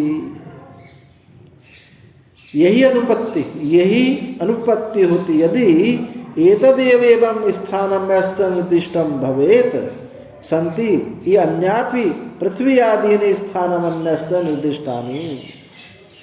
इस विषय में कहा है कि यही एक स्थान निर्दिष्ट होता है, यह तो अनुपपत्ति होती है। परंतु ये तो अनुपपत्ति होती है यदि यह एक ही स्थान निर्दिष्ट होता कि ये बस आँख में ही है, आँख में ही है, कान में नाक आदि में नहीं बताया, तब तो ये मान लेते कि ये आँख वाला ही, इसका स्थान आँख में ही है। लेकिन ये तो आँख में भी रहता है, बाईं आँख में भी रहता है, पूरे शरीर में रहता है, इसलिए भवेद एस अनुकृप्ति, तब तो ये अनुपत्ति असिद्धि होती यदि आँख में ही बताया जाता। ये तो सब में है। तो अन्यानि पृथ्वी आदि स्थान अन्य निर्दिष्टानि, वहीं अंतर्यामी ब्राह्मण में ऐसी कई श्रुति है, आँख में है, पृथ्वी में है, आकाश में है, अंतरिक्ष में है और विज्ञान आत्मा में है। और विज्ञान ये जो काणव शाखा और दूसरी माध्यन्दिनी शाखा, तो माध्यन्दिनी शाखा काणव शाखा जो है शुक्ल यजुर्वेद की शाखा है, इनमें कहीं कहीं थोड़ा थोड़ा मंत्रों में अंतर है, पर पूरा अधिकांश एक है। तो एक शाखा में कहा आत्मानम, आत्मा में रहता हुआ, आत्मा इसको नहीं जानता। एक में क्या कहा विज्ञान में रहता हुआ, विज्ञान इसको नहीं जानता है। तो दोनों शाखा भेद से शब्द अलग है, लेकिन दोनों एक ही बुद्धि अर्थ में ही ग्रहण करने चाहिए। तो वो मैंने बता दिया, दोनों में ही उपनिषद आया है। भगवान भाष्यकार ने काणव शाखा को आधार मान करके भाष्य लिखा, बृहदारण्यक उपनिषद, और माध्यन्दिनी शाखा को मान करके ईशावास्य उपनिषद पर भाष्य है। ऐसा दोनों में थोड़ा अंतर है। अभी तो यहाँ सोने की दाढ़ी मूछ बताया, उसमें हिरण्य पाप पुण्य असर प्रसाद हिरण्य में सोने का पाप पुण्य जैसा वो तो जो ये जो श्रुति है ये तो छांदोग्य की है। ये जो ना कि उसके सोने के दाढ़ी मूछ आदि हैं, ये छांदोग्य, ये सामवेदीय उपनिषद है। वो शुक्ल यजुर्वेदीय उपनिषद, शुक्ल यजुर्वेदीय मंत्रोपनिषद, संहितोपनिषद। शुक्ल यजुर्वेदी और कृष्ण यजुर्वेदी अलग अलग है दोनों में? हाँ, अलग अलग है। कृष्ण यजुर्वेदी है और शुक्ल यजुर्वेदी है। तेसु ही चक्षुरपि निर्दिष्टम, उसमें आँख भी निर्दिष्ट है। जब सब कहा जाएगा तो उसमें आँख भी निर्दिष्ट है। यश चक्षुषी तिष्ठन, वो चक्षु में जब बहुत सारे वहाँ कहा, विज्ञानात्मक कहा, आँख कहा, पृथ्वी कहा, अंतरिक्ष कहा, तो उनमें आँख भी निर्दिष्ट है। स्थान आदि विपदेशात् इति इत्यादि ग्रहणेन एतद् दर्शति। स्थान आदि के विपदेश से के ग्रहण करने से देखा जाता है न केवल स्थानमेव स्थानम एव एकम अनुचितम ब्रह्मणो निर्दिश्यमान दृश्यते किम तर्हि नाम रूपम इति एवं जातीयकम अपि अभी अनाम रूपस्य ब्रह्मणो अनुचितम निर्दिश्यमानम दृश्यते। न केवल स्थान ही एक अनुचित ब्रह्म का निर्देश्यमान देखा, किम तर्हि तो क्या है कि नाम रूप, इस प्रकार नाम रूप बाल नाम रूप भी एवं जातीय अनाम रूप भी ब्रह्म का अनुचित है। जो उस ब्रह्म के अनाम रूप, नाम रूप से रहित जो ब्रह्म है, उसके नाम रूप भी अनुचित है, लेकिन उनको भी ग्रहण किया है। दृश्यमान देखा गया, दृश्यमान दृश्यते, तस्य उदिति नाम, उसका उत नाम है, और हिरण्य समश्रु ये इसके रूप को बताया। तो निर्गुणमपि सद ब्रह्म नाम रूप गतै गुणैहि सगुण उपासनार्थम तत्र उपदिश्यते इति एतद् ये अपि उक्तम। परमात्मा निर्गुण होता हुआ भी नाम रूपादि नाम रूपगत नाम रूपद गुणों के द्वारा सगुण उपासना के लिए ही वहाँ ऐसी जगह उनका उपदिष्ट है, क्योंकि अंतःकरण शुद्धि के लिए भी तो कोई मार्ग चाहिए। वो कहाँ से आएगा? धर्म भी उसी से निकलता है, उपासना भी उसी से निकलती है। उस परम तत्व को छोड़ करके ना धर्म धर्म है और ना उपासना उपासना है, ना कर्म कर्म। उसको यदि छोड़ दिया जाए, यही सब कुछ जो कुछ है वही है, साधन भी वही बनता है और सिद्ध भी वही है, साध्य भी वही है और साधक भी वही है। भ्रांति से ऐसा हमको भिन्नता हो गई है। जब भ्रांति मिट जाती है तो ना उपासना है ना कोई साधन है।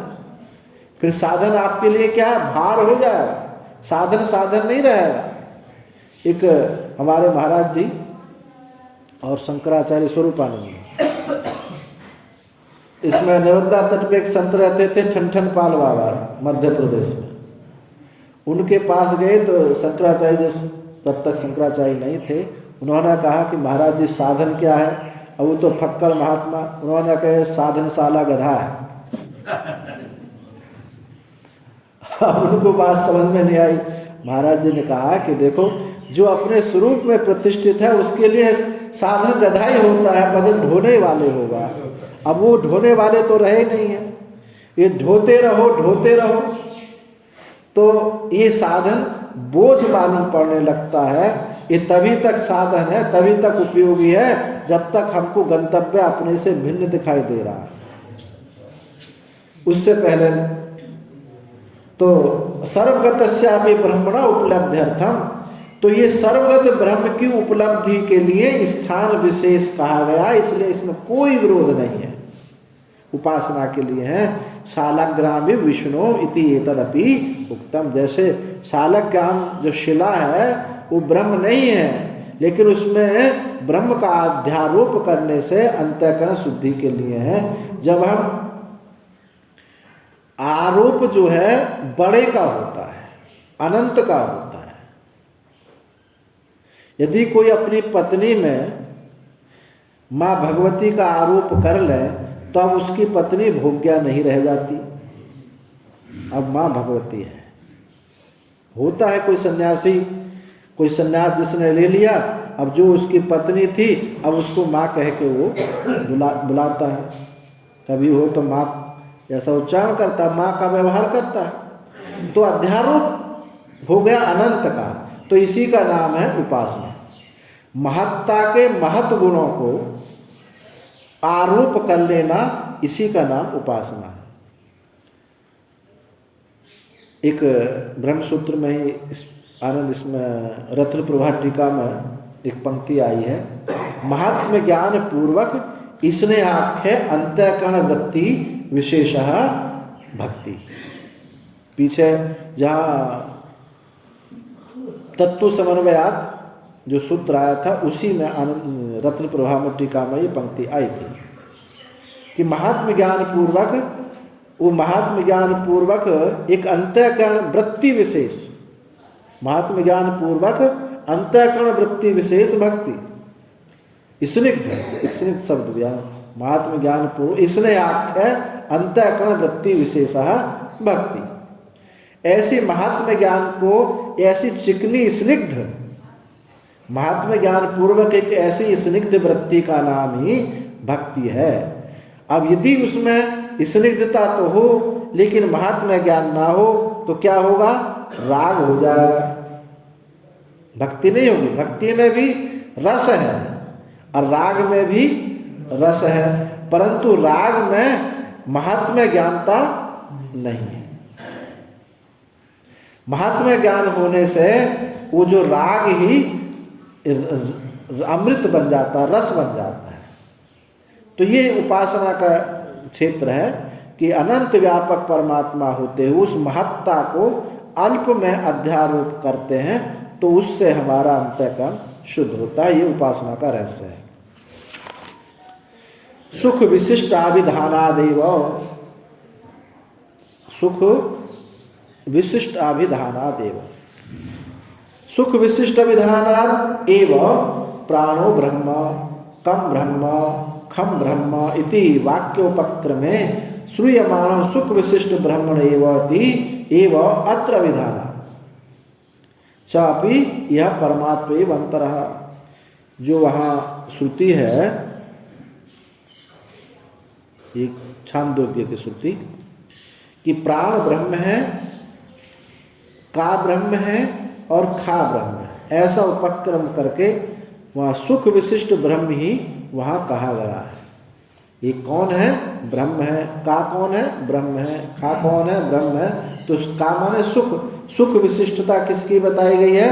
ब्रह्म की बताई है। इससे ये सिद्ध होता है कि ये परमात्मा ही है। अपि च नैवत्र विवदितव्यम किम ब्रह्म अस्मिन् वाक्य विधीयते वा इति। यहाँ कोई विवाद करने की कोई जरूरत नहीं है। किम ब्रह्म की ब्रह्म इस वाक्य में कहा गया है अथवा नहीं कहा गया है, ऐसे इसमें कोई विवाद करने की आवश्यकता है नहीं। क्यों? क्योंकि सुख विशिष्ट विधानादेव ब्रह्मत्वम सिद्धम। क्यों? सुख विशिष्ट का विधान, सुख विशिष्ट का कथन करना, जब कहेंगे अमृसु वैसह अमृतम च, जो अमृत शब्द कहेंगे, सुख कहेंगे, वो किसमें लक्षित होता है? वो ब्रह्म में ही लक्षित होता है। तो सुख विशिष्ट अभिधान से ब्रह्म ही सिद्ध होता है। सुख विशिष्टम ही ब्रह्म यद वाक्योपक्रमे प्रकांतम।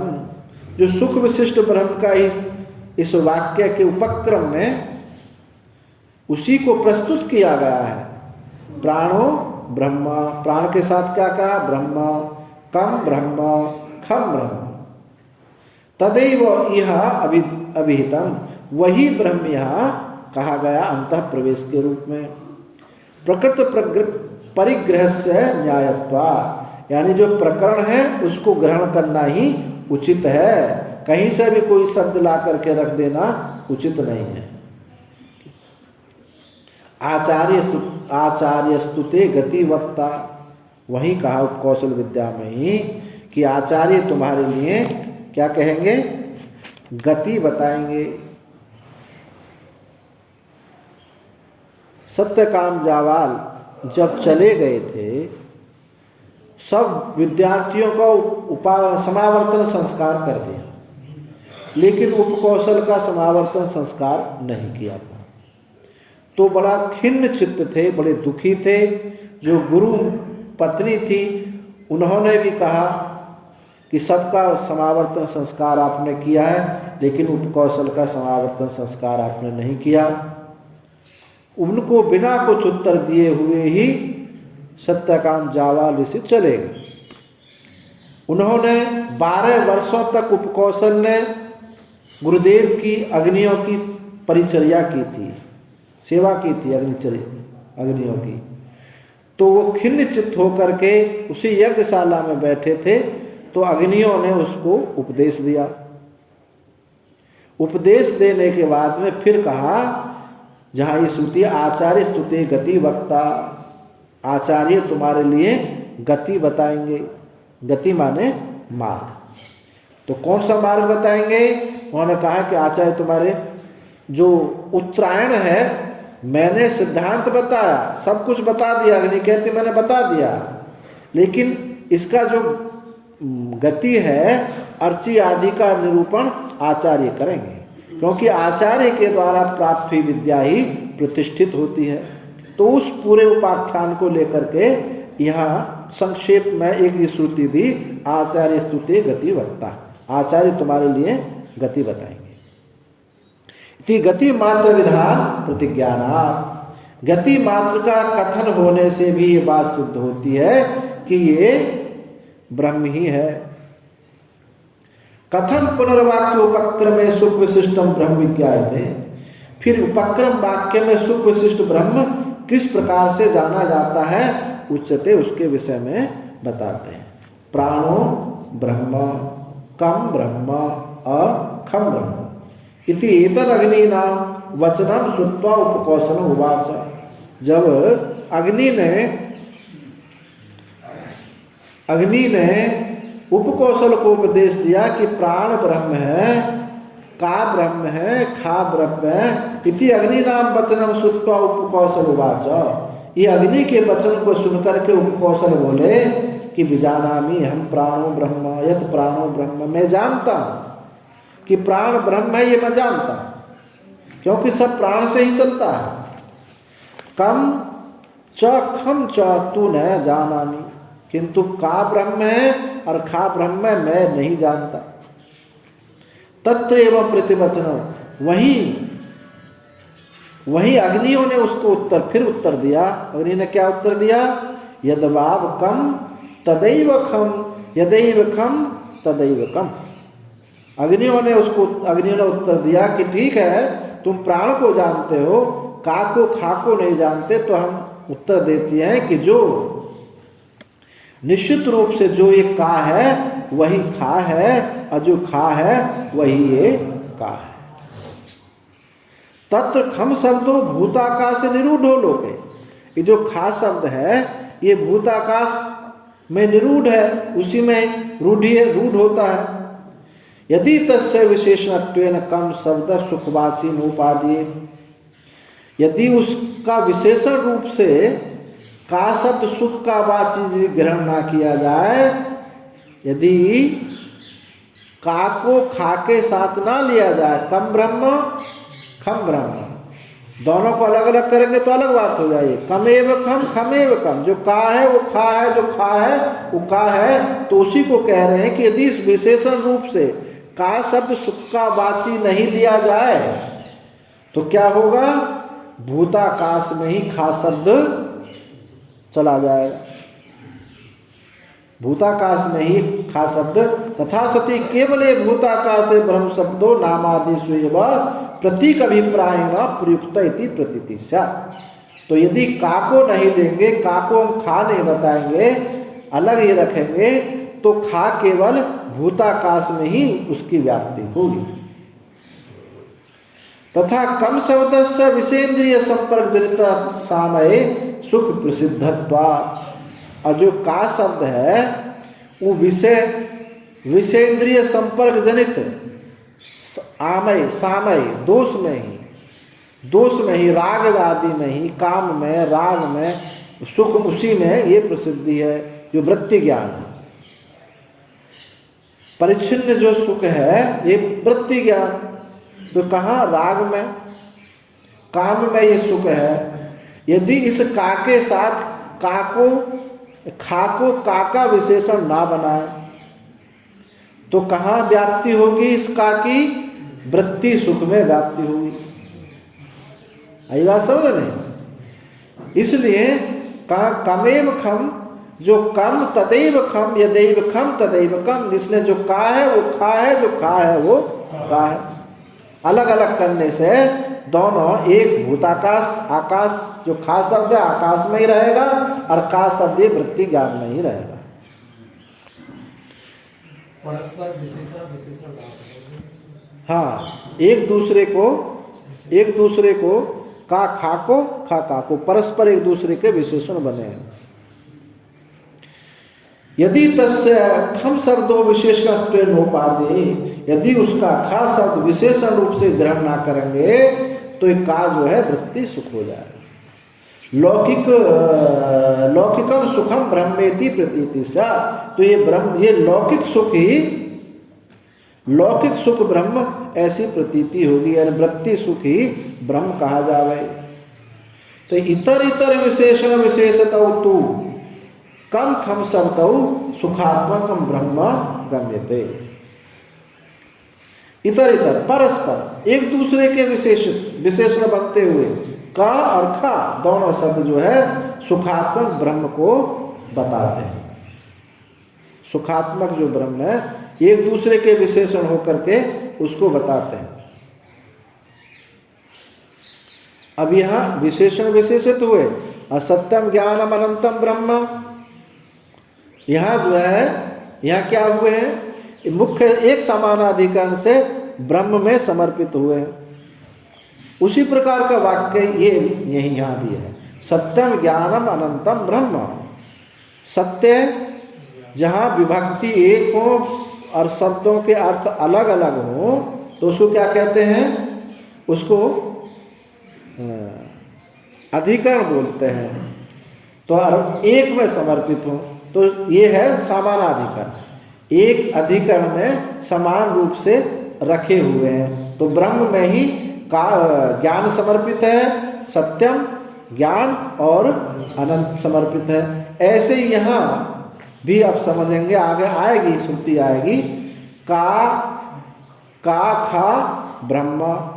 तो का खा जो है ब्रह्म में समर्पित है। ऐसे ही यहाँ वाक्य बन जाएगा इस श्रुति में भी। तो देखें इसमें और क्या चलता है कि कम खम शब्द दोनों सुखात्मक ब्रह्म को बोधित करते हैं। तत् द्वितीय ब्रह्म शब्दे न रूपादीय माने कम खम ब्रह्म इति उच्यमाने कम शब्दस्य विशेषणत्वेन उपयुक्तत्वात् सुखस्य गुणस्य अध्येयत्वस्यात्। तत्र द्वितीय ब्रह्म शब्द रूपादीय माने। अब जो श्रुति क्या है? प्राणो ब्रह्म, कम ब्रह्म, अखम ब्रह्म। तो यहाँ कह रहे हैं कि दूसरा जो शब्द है द्वितीय ब्रह्म शब्द में, दूसरे ब्रह्म शब्द का ग्रहण ना करें तो कम खम ब्रह्म इतना ऐसा कहना पड़ेगा। कम ब्रह्म खम ब्रह्म। यदि दूसरा जो ब्रह्म शब्द को ग्रहण ना करें, क्या कह दें? कम खम ब्रह्म, ऐसा ही कहें। ऐसा यदि हम कहते हैं कम ब्रह्म खम द्वितीय ब्रह्म शब्द रूपादीय माने कम खम ब्रह्म इति उच्यमाने तो का शब्दस्य विशेषणत्वेन उपयुक्तत्वात् सुखस्य गुणस्य अध्येयत्वास्य। तो क्या होगा?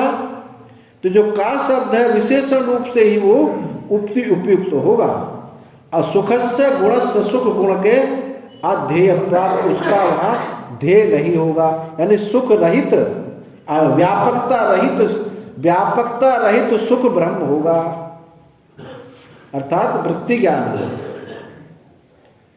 तो कम खम इतना जो कहें तो कम शब्द विशेष रूप से ही उपयोग होने के कारण गुणभूत सुख वो ध्येय नहीं हो सकता। गुणभूत सुख जो ध्येय है वो ब्रह्म में लक्षित नहीं होगा।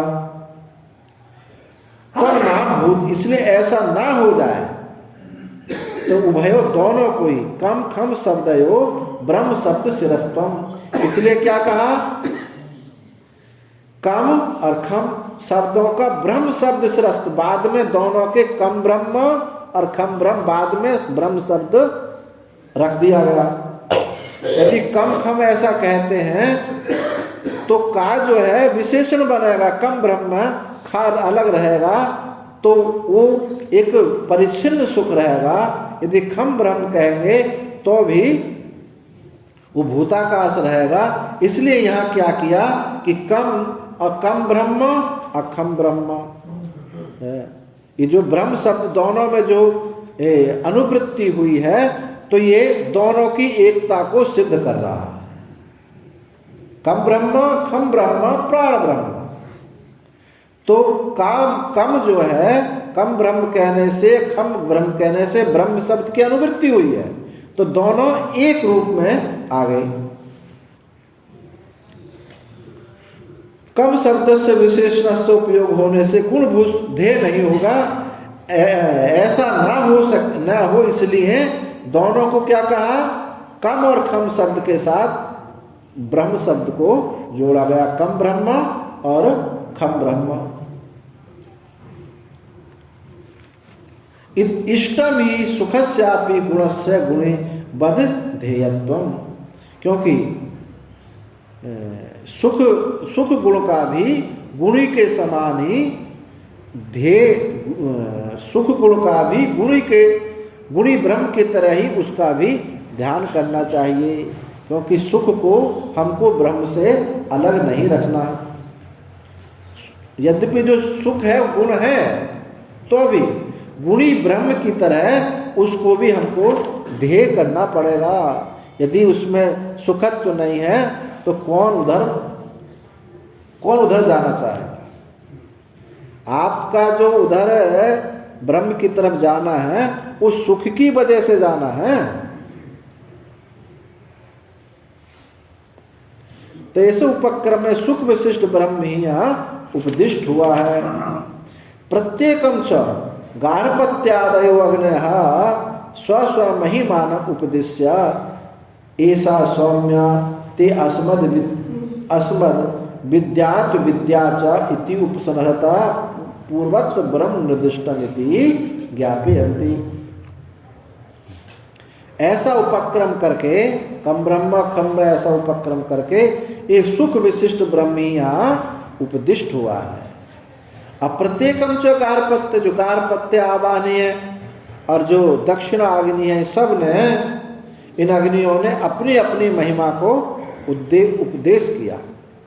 उन्होंने अपनी अपनी महिमा को उपदेश किया। ऐसा सौम्यते अस्मद विद्या, ये जो विद्या है, ये अपनी विद्या और आत्मविद्या हमने तुमसे कही है।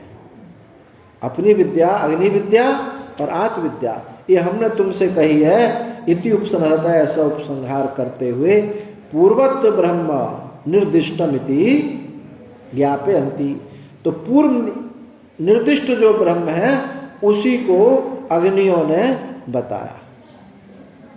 आचार्यस्तु ते गतिम वक्ता, आचार्य तुम्हारे लिए गति कहेंगे, आचार्य तुम्हारे लिए गति कहेंगे। इति च गति मात्र विधान प्रतिज्ञानम अर्थांतर विवक्षाम वारति। गति मात्र के कहने से, यदि हम इसको गति नाम ही कहें, गति ना कहें, तो ये विद्या कहीं अर्थांतर में लक्षित हो सकती है। तो ये गति कहने से ये विद्या ब्रह्म विद्या ही हुई। कैसे? ये गति क्या है? ये अर्ची आदि जो गति है इसी का वर्णन है। जो सूर्य मार्ग से जाते हैं, कौन कौन जाते हैं सूर्य मार्ग से? अर्ची मार्ग से कौन जाते हैं?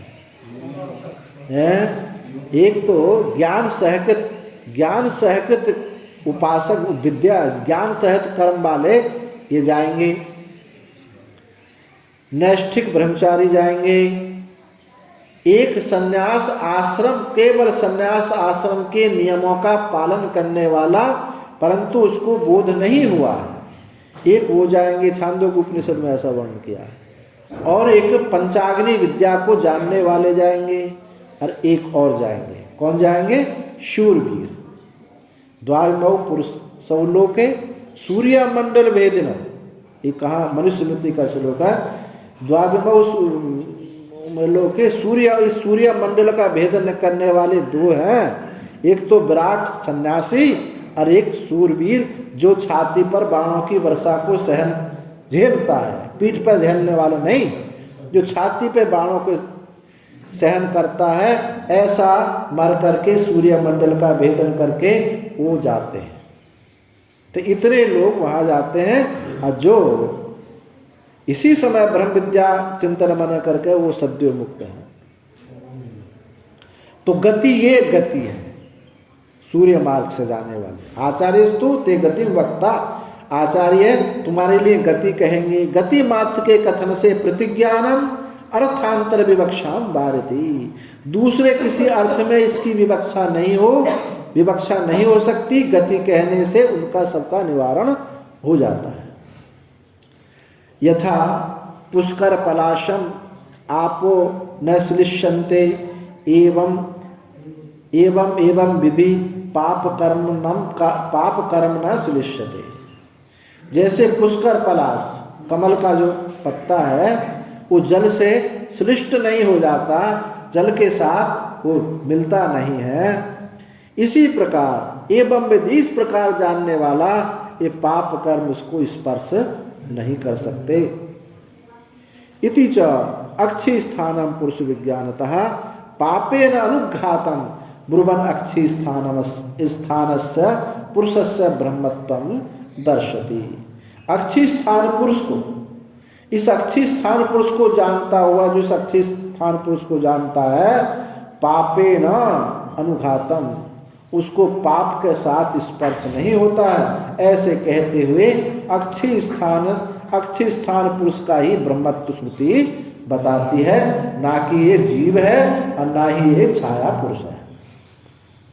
महाराज जी, तो ये दक्षिणायन और उत्तरायण जी कौन सी मार्ग?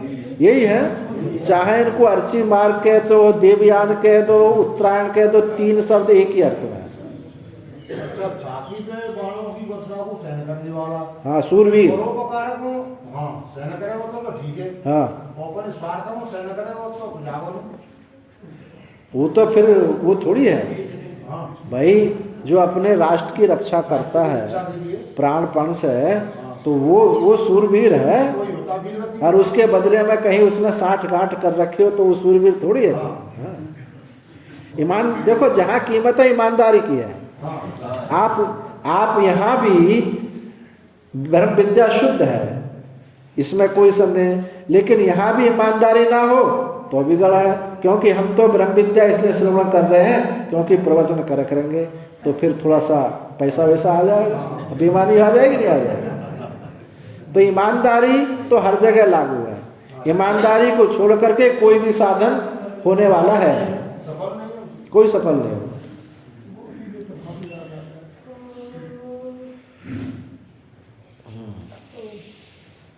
तस्मात् प्रकृतस्यैव ब्रह्मणोऽक्षि स्थानतां संयतवामत्वादिगुणतां च उक्त्वा अर्चयादिकं तद्विदो गतिं वक्ष्यामि इति उपक्रमते। इसलिए जो ब्रह्म का ये प्रकरण है, इस प्रकृत ब्रह्म का ही प्रकरण ब्रह्म का अक्षी स्थान, अक्षी स्थानता को आंखों में रहने वाला इस प्रकृत ब्रह्म और संयत वामत्व आदि गुण वाला, फलों की प्राप्ति कराने वाला, सबको प्रकाशन करने वाला इस भामनी भामनी इन गुणों को कह करके अर्ची आदिकम तद्विदो गति, अर्ची आदि उसको जानने वाले को, उस अर्ची आदि को उसको जानने वाले की गति को कहूँगा। क्या गति? ऐसा उपक्रम करके श्रुति ने कहा था, ये स्वअक्षिणी पुरुषो दृश्यते स आत्मेति उवाच। ये जो आंखों में पुरुष दिखाई देता है ये आत्मा है, ऐसा कहा था। तो इससे आँख में, नेत्र में जो प्रवेश किए हुए है वो ये पुरुष है, छाया आत्मा जीवात्मा नहीं। श्रुत उपनिषद गति अवधानाच, श्रुत उपनिषद गति अवधानाच, इस सूत्र से कहते हैं श्रुत उपनिषदक गति अवधान। श्रुत उपनिषदक गति अवधाना तत्वज्ञानिनो या गति देवयानाख्या श्रुति स्मृति प्रतिपादिता तस्य इह आदित्य चंद्रमस इत्यादौ अक्षिस्त पुरुषस्य कथना अपि चापि अक्षिस्त पुरुषस्य ब्रह्मस्त्वं। जो श्रुति उपनिषद, जो श्रुतियों में उपनिषदों में जो सुना गया है, क्या सुना गया है? तत्वज्ञान के लिए, तत्वज्ञानी के लिए जो देवयान का जो मार्ग है, देवयान कहो, उत्तरायण कहो, देवयान के जो मार्ग श्रुति में और स्मृतियों में कहा गया है, वही मार्ग यहाँ आदित्य चंद्रमसम, आदित्य से चंद्रमा, चंद्रलोक हो गया, वहाँ आकर के एक अमानव पुरुष आकर के उसको वहाँ से ब्रह्मलोक में गमन कराता है। तो आदित्य चंद्रमस इत्यादि में अक्षी पुरुष का ही कथन है। इसलिए ये जो गति है, ये गति ब्रह्म की ही है, ब्रह्म को ही बताने वाली है। तो इससे सिद्ध हुआ थी कि आँख में जो पुरुष रहने वाला है वो ब्रह्म ही है, ना कि छाया पुरुष और जीव नहीं है। इतश्च अक्षी स्थान पुरुष परमेश्वर, इस कारण से भी ये अक्षी स्थान जो है ये परमेश्वर है। यस्मात् श्रुत उपनिषदकस्य श्रुत रहस्य विज्ञानस्य ब्रह्मविदो या गति देवयानाख्या प्रसिद्धौ श्रुतौ। क्योंकि श्रुत उपनिषद जिन्होंने सगुण ब्रह्म उपासना का अनुष्ठान किया है, उनको क्या कहते हैं? श्रुत उपनिषद जिन्होंने सगुण विद्या का, सगुण ब्रह्म की उपासना की है, वो श्रुत उपनिषद उनकी जो गति श्रुति में कही गई है उसको उस सुने हुए का रहस्य विज्ञान ब्रह्मविदो या गति देवयानाख्या प्रसिद्ध है। ऐसे लोगों की जो गति है वो देवयान बताई गई है, यही श्रुतियों में प्रसिद्ध है। क्या कौन सी श्रुति है? अथ उत्तरेण तपसा ब्रह्मचर्येण श्रद्धया विद्या आत्मानमन्विष्य आदित्यम अभिजयन्त एतद् वै प्राणानाम आयतनम एतद् अमृतम अभयम एतद् परायणम एतस्माद् न पुनरावर्तते। ये श्रुति प्रश्नोपनिषद। अथ उत्तर मार्ग के द्वारा, शरीर छूटने के बाद में उत्तर मार्ग के द्वारा, तपस्या के द्वारा, ब्रह्मचर्य के द्वारा, श्रद्धा से, विद्या से और आत्मानमन्विष्य, श्रद्धा से, विद्या से आत्मा का ध्यान करके आदित्यम अभिजयंता, आदित्य मार्ग को जाता है। आदित्य लोक में होकर के वो कहाँ जाता है? ब्रह्म लोक को जाता है। एतद् वै प्राणानाम आयतन, यह ही प्राणों का आयतन है, यही अमृत है, यही अभय है, यही सबका आश्रय है। एतस्मात् न पुनरावर्ते, इससे उसका पुनरावर्तन नहीं होता है। और गीता में भी कहा, स्मृति में भी, अग्नि ज्योतिरः शुक्ला षड्मासा उत्तरायणम तत्प्रियाता गच्छन्ति ब्रह्मविदो जनाः। अग्नि अभिमानी देवता, ज्योति अभिमानी देवता, दिन अभिमानी देवता, शुक्ल पक्ष का अभिमानी देवता और 6 महीने का अभिमानी देवता। तत्प्रियाता गच्छन्ति, वही लोग वहाँ ऐसे मर कर के देवताओं के मार्ग से जाने वाले ये ब्रह्म उपासक जो ये ही वहाँ जाते हैं। ऐसा ब्रह्मविदो जना, ऐसा ब्रह्मविद लोग बताते हैं, जानते हैं। अब यहाँ तो प्रसंग नहीं है। उत्तरायण कुछ दूर तक, उत्तरायण दक्षिण मार्ग दोनों साथ साथ जाते हैं।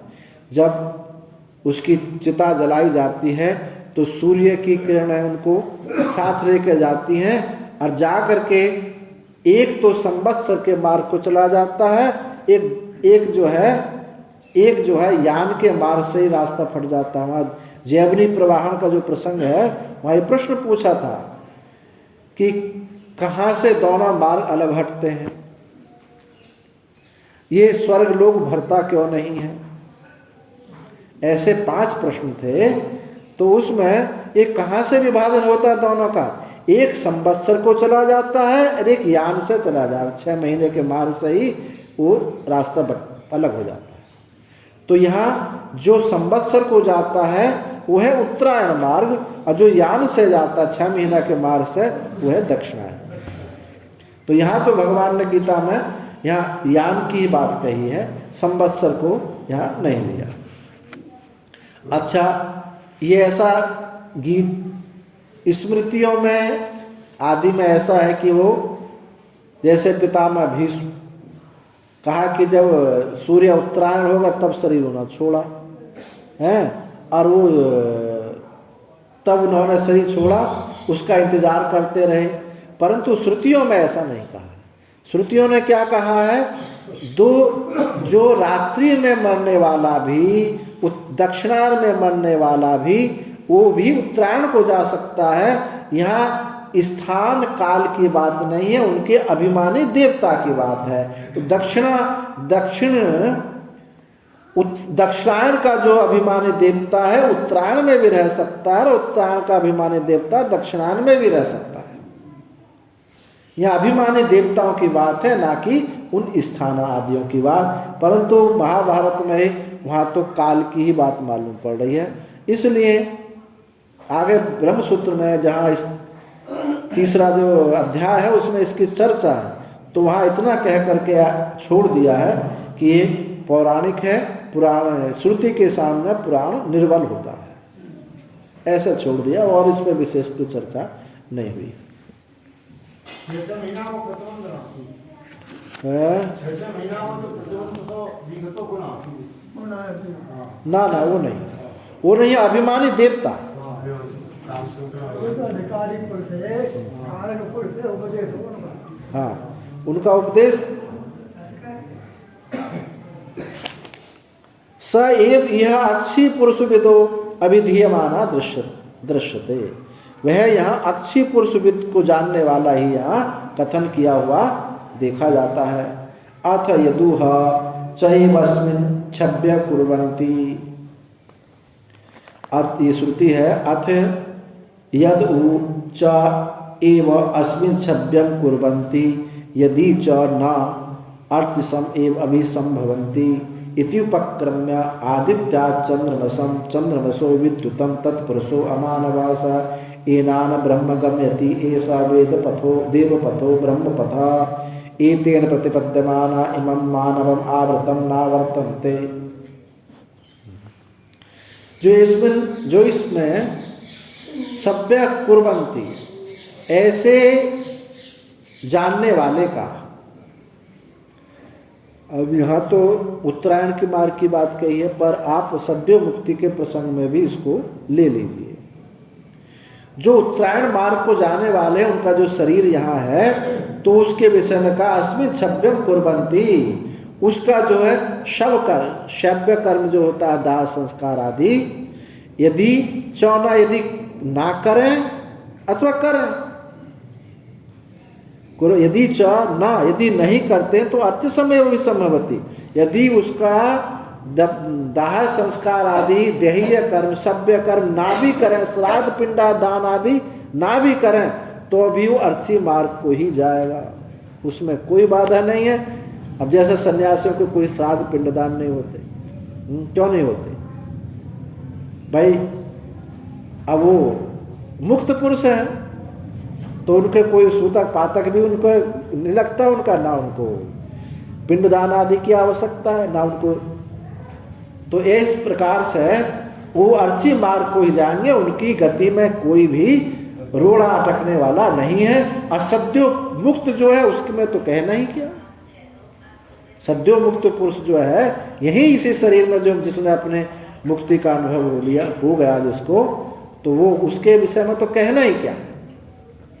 पर ऐसे अर्ची मार्ग को जाने वाले का भी सभ्य कर्म करे अथवा ना करे, उसकी गति में कोई घाटा नहीं होता। ऐसा उपक्रम करके यहाँ मार्ग बताया। गति क्या बताई है? आदित्या चंद्रमसम, संवत्सर से जो यान से गया है अलग, और ये जो संवत्सर से गया है वो आदित्य लोक को गया। अब इसमें चंद्र लोक दोनों मार्गों में आएगा, जहाँ श्रुति दोनों में आएगा, वो चंद्र दूसरा है, ये चंद्र दूसरा है। तो आदित्य से चंद्रमसम चंद्र लोक को जाएगा, चंद्र लोक से विद्युत लोक को जाएगा। तत्पुरुषो अमानवा, वहाँ एक अमानव पुरुष है जो मनु की संतान में नहीं है, अमानव। स एनान ब्रह्म गम्यति, इसको ब्रह्म लोक में गमन कराता है। एस देवपथो ब्रह्मपथ, ये देवपथ है और ये ब्रह्मपथ है। एतेन प्रतिपद्यमाना इमं मानवम आवृतम नावर्तन्ते, इससे प्रतिपद्यमान इसको प्राप्त करता हुआ इमं मानवम आवृतम नावर्तन्ते, इस मानव रूपी भंवर में, मनुष्य लोक की भंवर में फिर उसका आवर्तन नहीं होता। अब देखो भगवान भाष्यकार ने छांदोग्य में भी बृहदारण्यक में भी इस श्रुति पर कैसे विचार किया है। इमं मानवम आवृतम, टीकाकार ने कहा उस इस मानव लोक को नहीं आता है। इमम शब्द का प्रयोग किया, इमम इस मानव लोक को, तो दूसरे लोकों में जाता होगा। ये इमम शब्द ये दिखाता है कि आप सद्यो मुक्ति के लिए प्रयास करो, इसके लिए प्रकार प्रयास, ये तो गौण है, ग्रेस मार्ग है। जब कोई विद्यार्थी कमजोर होता है तो वो ग्रेस मार्ग से पास जैसा हो जाता है, तो ये तो उत्तरायण मार्ग तो ऐसी है। पर हमारा जो प्रयास है वो सद्यो मुक्ति के लिए है, वही मुख्य है। तो यहाँ इमम मानवम आवृतम से कहना है इस मानव लोक को, इन मानव लोक को नहीं लौटता है, तो महाजना तपह आदि लोकों में भ्रमण करता रहता होगा। कहीं इसका वर्णन ऐसा किया है एक टीकाकार ने कि इस कल्प में आवर्तन नहीं होता है। जो 250 बताए वो तो ना हैं? हाँ, वही ग्रेस मार्क वही है। यही है कि भाई अगर थोड़ी बहुत न्यूनता रहेगी है तो इस कोई एकाध प्रतिबंध रह गया तो ब्रह्मलोक में ब्रह्मा जी के साथ मुक्त हो जाएगा। पर ये हमारा उद्देश्य नहीं होना चाहिए। ये बात कही जा रही है कि हमारा उद्देश्य हम उत्तरायण मार्ग से जाएं, ये हमारा लक्ष्य नहीं होना चाहिए। लक्ष्य हमारा सद्यो मुक्ति है, ये होना चाहिए। इमं मानवावतम तद यह ब्रह्मविद विषया प्रसिद्धया गति अक्षय स्थान से ब्रह्मत्व निश्चय। वह यह ब्रह्मविद विषया की प्रसिद्धि से, ब्रह्मविद विषय की प्रसिद्धि से ये अक्षय स्थान में जो ब्रह्म है वही निश्चय होता है इस गति के कथन करने से। तो इसमें नेत्र में आँख में जो न छाया पुरुष है न जीव पुरुष है, ये ब्रह्म ही है। स्वामी जी जैसे सगुण उपासक और निर्गुण उपासक, हाँ, ये दोनों तो ब्रह्मलोक को चले गए।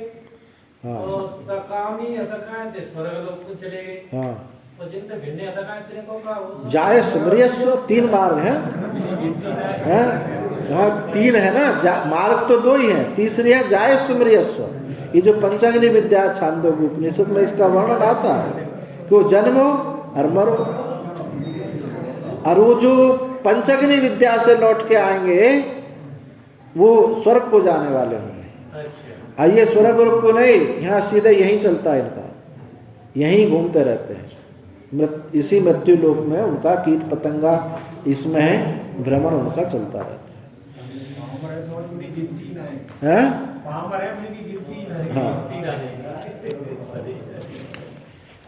ओम पूर्णमदः पूर्णमिदं पूर्णात् पूर्णमुदच्यते पूर्णस्य पूर्णमादाय पूर्णमेवावशिष्यते। सर्वे भवन्तु सुखिनः सर्वे सन्तु निरामयाः सर्वे भद्राणि पश्यन्तु मा कश्चित् दुःखभाग्